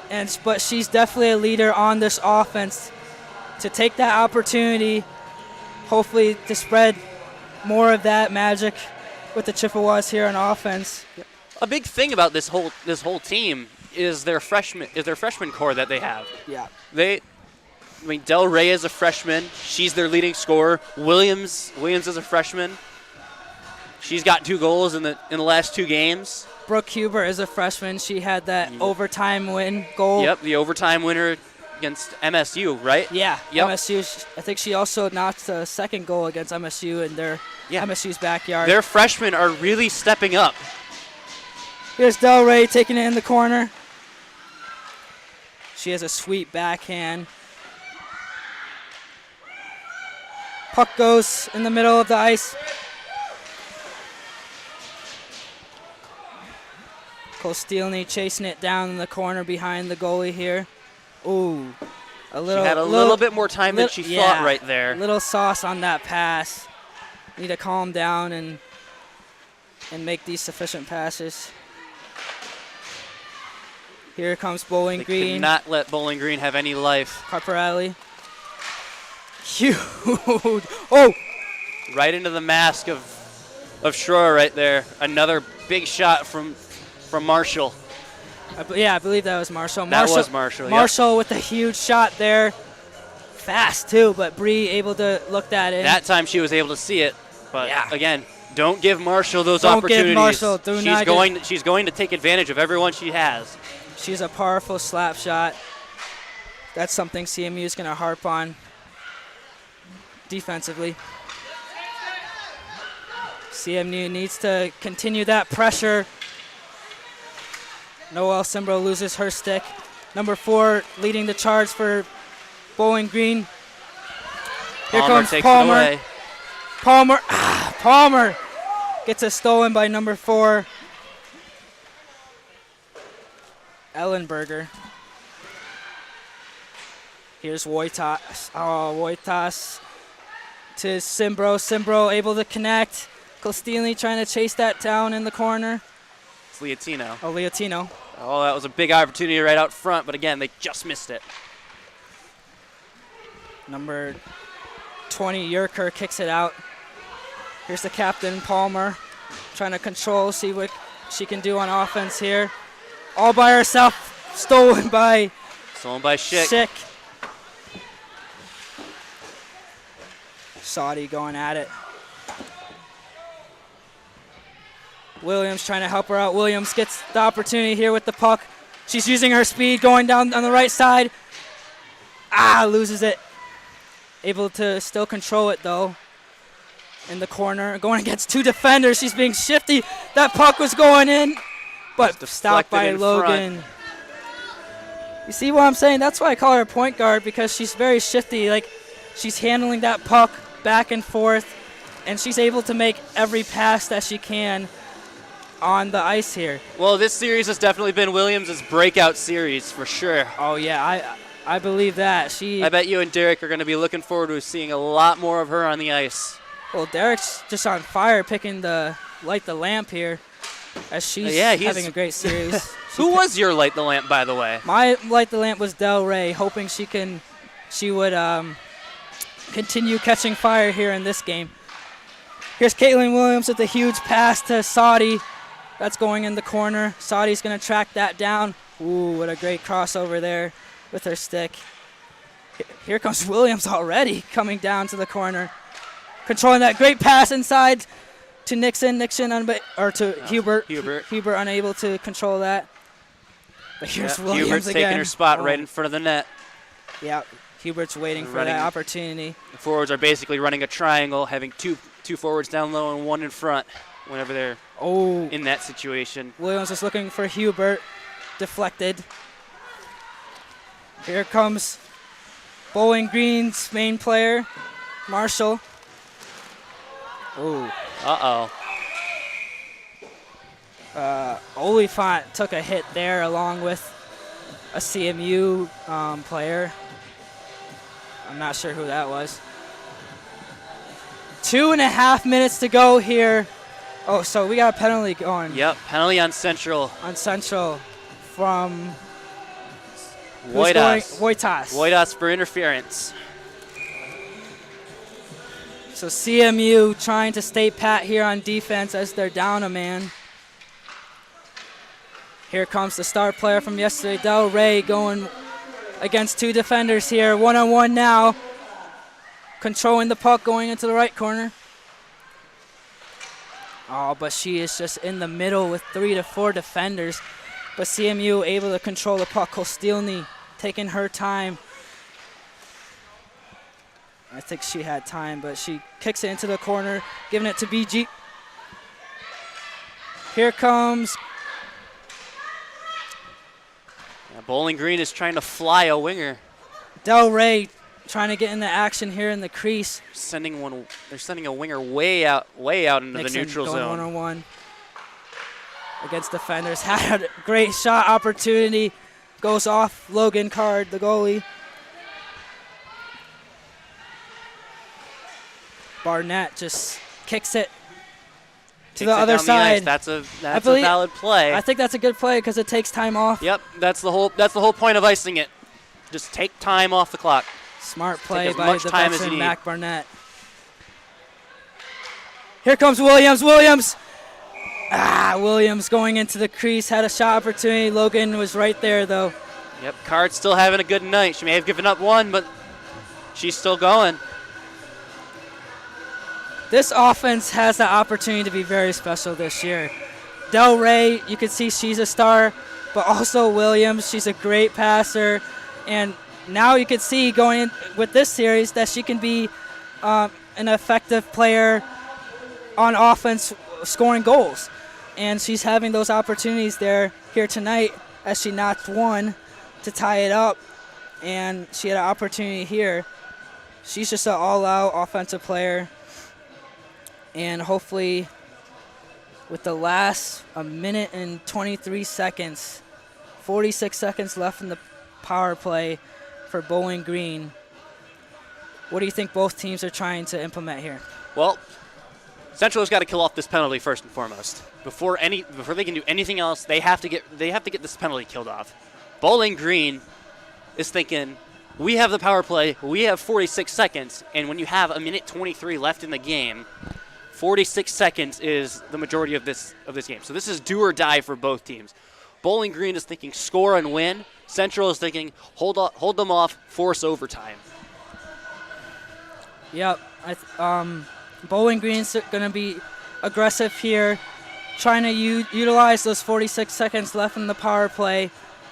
And like you said, the Chippewas are going to try to avoid that puck getting into their crease, getting away from our goalie, Bree, to force overtime. But when we have an opportunity on offense to control that puck, we're going to want to try to cash in that goal to take the lead and win this game. Here we go, folks. Minute 23 to go. Do or die for both teams here. Number 10, Schick, controlling the puck. Here comes Williams. Williams for CMU. Shifty, getting to the puck. Still controlling it, going down the ice. Oh, with a beautiful dime opportunity for Nixon. Nixon unable to cash that in. And the assistant captain, Palmer, knocks that puck, trying to knock out her coach, Haney. Haney with some good dodging skills and unable to avoid a puck to the head there. Well, I mean, you're gonna see that if you coach. I mean, I coach and play. So I'm shot at both on the bench and on the ice. Wow, that puck was just going our way, but I don't know why it flinched. We have a big net, and I'm apparently not safe from any of it. 40 seconds to go here.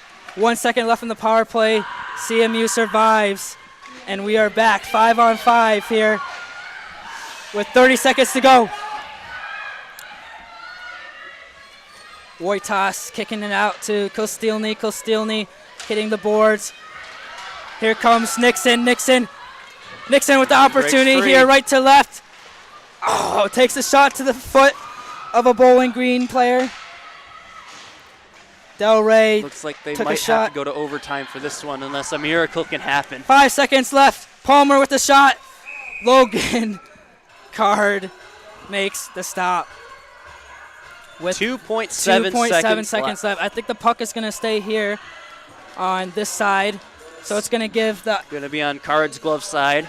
Going to give the Chippewas the opportunity here to try to get something going with 2.7 seconds. Here we go. Puck's moving. And that will be it. Overtime it is. We are heading into our CMU's second overtime in 4 games here for the Chippewas this season. And as we saw in the first game with the overtime, CMU was able to take advantage within the first minute or two and get a goal from Brooke Hubert. So I don't know, this could be Brooke Hubert's time to shine here in overtime.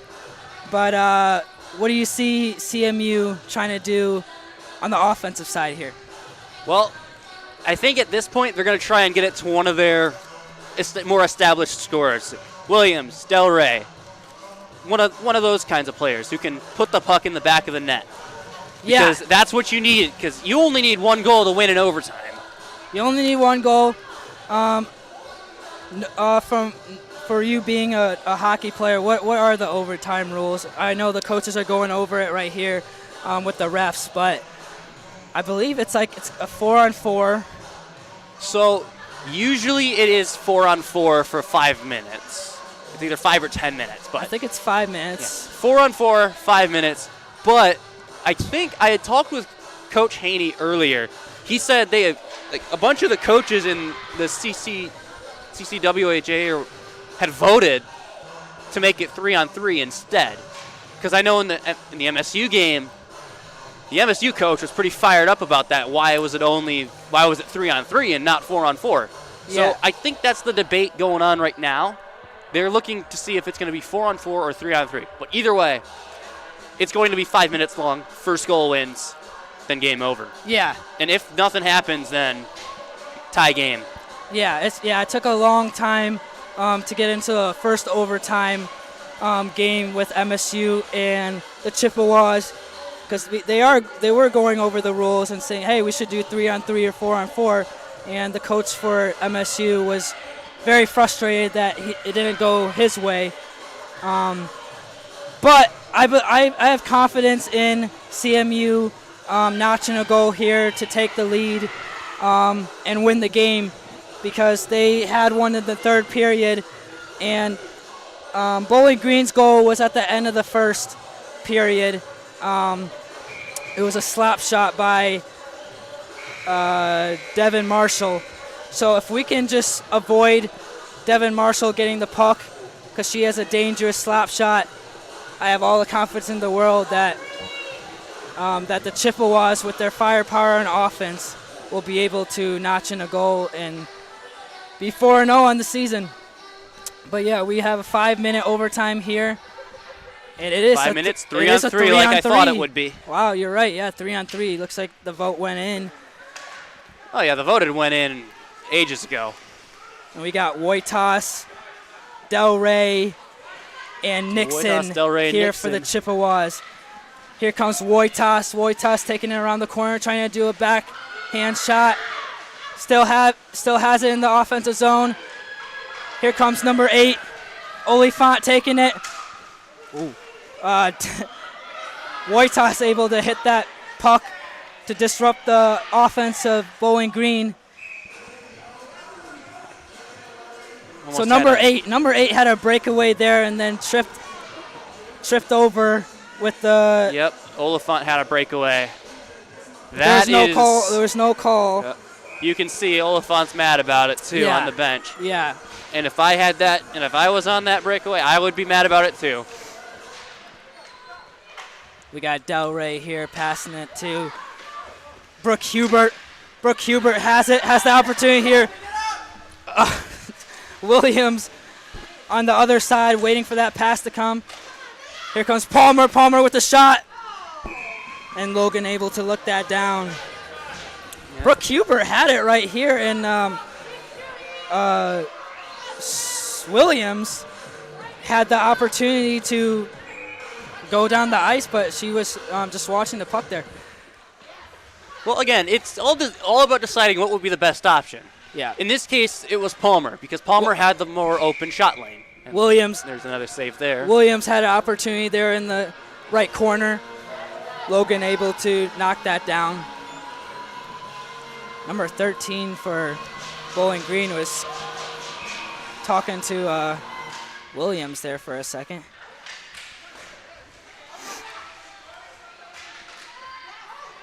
Here, missed feet out Palmer front. kicked it out. Here's Williams. Williams going around the net. Fake slap Williams shot. is looking for someone out front. Yeah, no one was there. 2-on-1 the other way. Oh, this is going to be dangerous. They need to get back on D here. And they do. The puck goes into the corner. Brooke Hubert will establish. Oh, Brooke Hubert gets hit in the back. No call. There is no call on that. Brooke Hubert gets hit. She slowly gets back up. Puck goes behind the net. Brooke Hubert able to establish it. Passes it to Caitlin Williams. Caitlin Williams. Uh-oh, it's stolen away. Look out. Stolen away with number 10. Big save hits by the bar. Schroer. That is Schroer. a huge save. Palmer at the back of the net. Hits it to Williams. Williams. Here comes Hubert. Hubert has the opportunity. 1-on-1 here with number 10. She loses her stick. And the puck goes out. They got the penalty that Penalty. time. Here comes Williams. Williams going 1-on-1. Inside the crease, and Logan with the stop. Logan Card stops it. This is going to be a huge goodness. opportunity. If there's a time to score, this is it. So, how overtime penalties work. So, since there's already 3 people out there, you can't go below 3. So, instead of taking a guy off, they put a guy on instead. Brooke Huber had that breakaway with a one-on-one action, had a great opportunity, and then she loses her stick, but it was due to a penalty from Bowling Green. So the Chippewas will have 4 players on the ice. It'll be Delray, Saudi, Wojtas, and the assistant captain Leah Palmer. Yep, this is a good lineup to have out there if you want an overtime goal. So you got Delray out there, the goal scorer from last night, 3 goals, 5 points total. So last time they were in a power play situation, there was a 5-on-3 action. They couldn't put the puck in the goal, but they have more momentum here now. If they can spread the puck pretty well, here's Wojtas in the left corner. Wojtas will take a shot. Goal! Wojtas with the first goal of the season in overtime fashion with 2:33 left. It hit Logan Card's glove and just ricochets in the back of the net. And there's a dog pile here in Martin Ice Arena all over Declan Wojtas, the freshman. I think I called it earlier saying it was going to be 2-1, and look at that score. It's 2-1. Oh my goodness. What an opportunity for Declan. Freshman to get her first goal in overtime fashion for the CMU Chippewas. The Chippewas love playing in overtime, and they love having these exciting goals coming at the very end of the games here. What a game for both teams. A great game to watch. As they shake hands, showing respect. Coach Haney doing some extra respect for the goalie, Logan Card, as she played phenomenal tonight. Both goalies were phenomenal tonight. Neither team would be in this game without their goalies. Plenty of chances, and they were shutting each other down plenty of times. Here's Coach Mike and Coach Haney giving their respect, talking things over. Wow. Yeah, what did you see, Joel, in that last goal there? That was probably one of the most wide open shot lanes I've seen this entire game.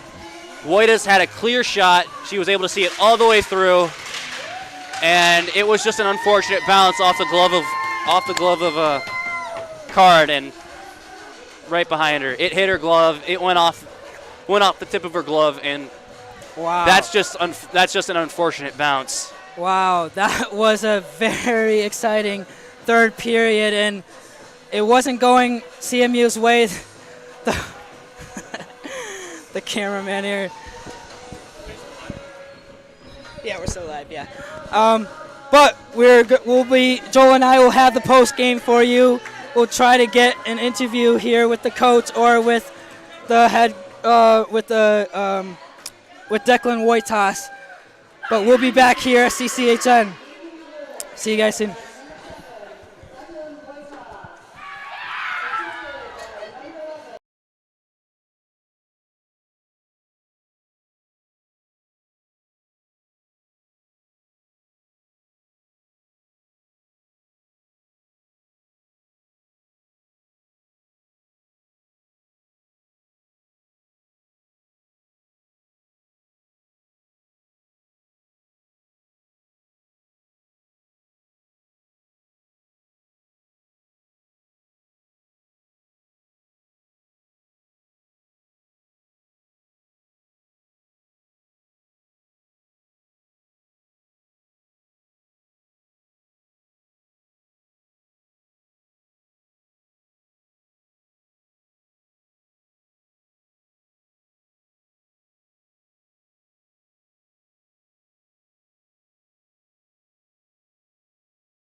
We're back here at CCHN for the post game. What a great game overall. In the third period, it came down to overtime, and the Chippewas were able to notch that last goal to get a W. What did you see in that last goal from? Like I said before, that was a wide open shot for Woitas to take, and it took the unfortunate bounce off of Card's glove. That is one of the worst bounces that a goalie can face. Right off the tip of the glove, just not quite into the pocket, and it just happened to go right behind her.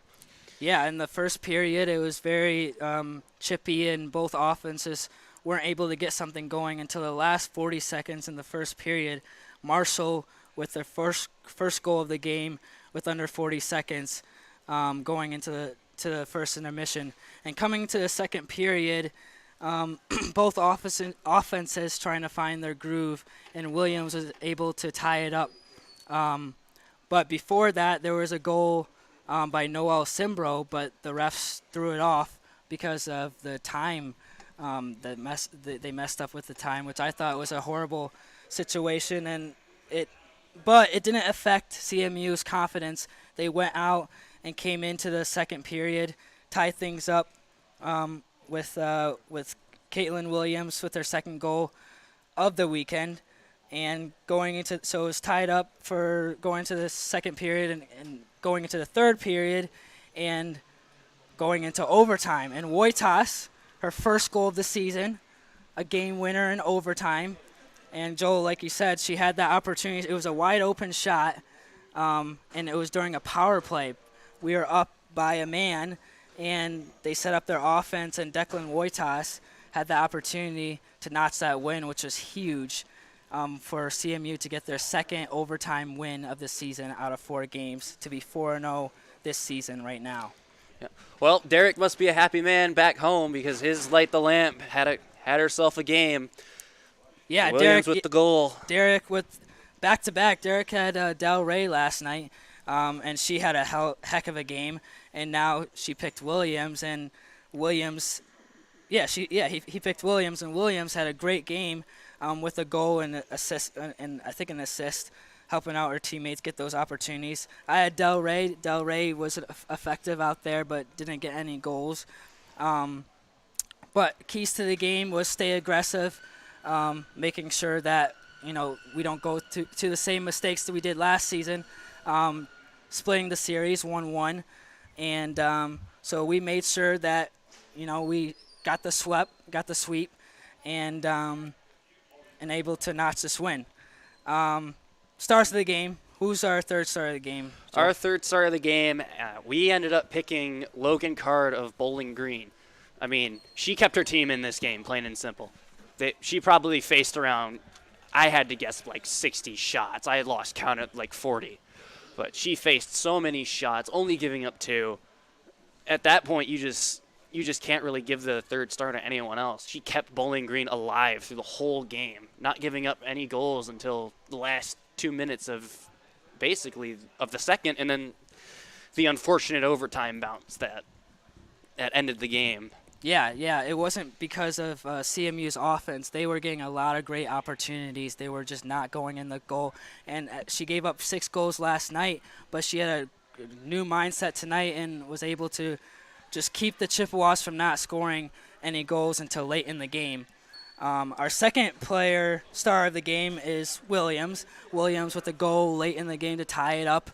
And she was very effective at moving the puck and distributing it to her teammates and making sure they get their opportunities, which they did. They had a lot of opportunities, even though they didn't go in the net. Credit to Logan Card. And our star of the game is Declan Woitas, having that confidence to be put in that situation in overtime to get a great opportunity and to notch that win. First goal of the season, first overtime win too. So great to see her in the CMU uniform and to notch that win for CMU. So for our next game, CMU D2 versus I don't know who they're playing, but they play at 3 p.m. here at Martin Ice Arena, and D3 men's will play for Florida Gulf Coast at 4:30. Broadcast will be at 4:30, and game puck drop will be at 5 tonight. So we'll have Reagan Cleese on the call, I think doing all by himself. I might be behind camera, not sure. We'll figure that out later. And I will be on the ice for the Florida Golf game. You'll be on the Joel will be on the ice. I play on that team. Remember that. Yes, Joel Drucker does play on D3, so you'll see him on the ice. But thanks to everybody, our cameraman, camerawoman, Tegan Perry. She did a great job today with her debut behind the camera. We'd like to thank Mac TV for giving us this equipment for us to use for today's game. And well, this will just about do it this afternoon. But we will be back we'll be back in about 2 weeks when CMU will take on the next opponent and continue the win streak. But right now they sit on top of the ACHA 4-0, and they'll look to build off that. But for now, they take the win here in overtime fashion, 2-1. Till next time, this is my broadcast partner, Joe Drucker, me, and Matt Ryder. Thanks, guys. Hope to see you soon.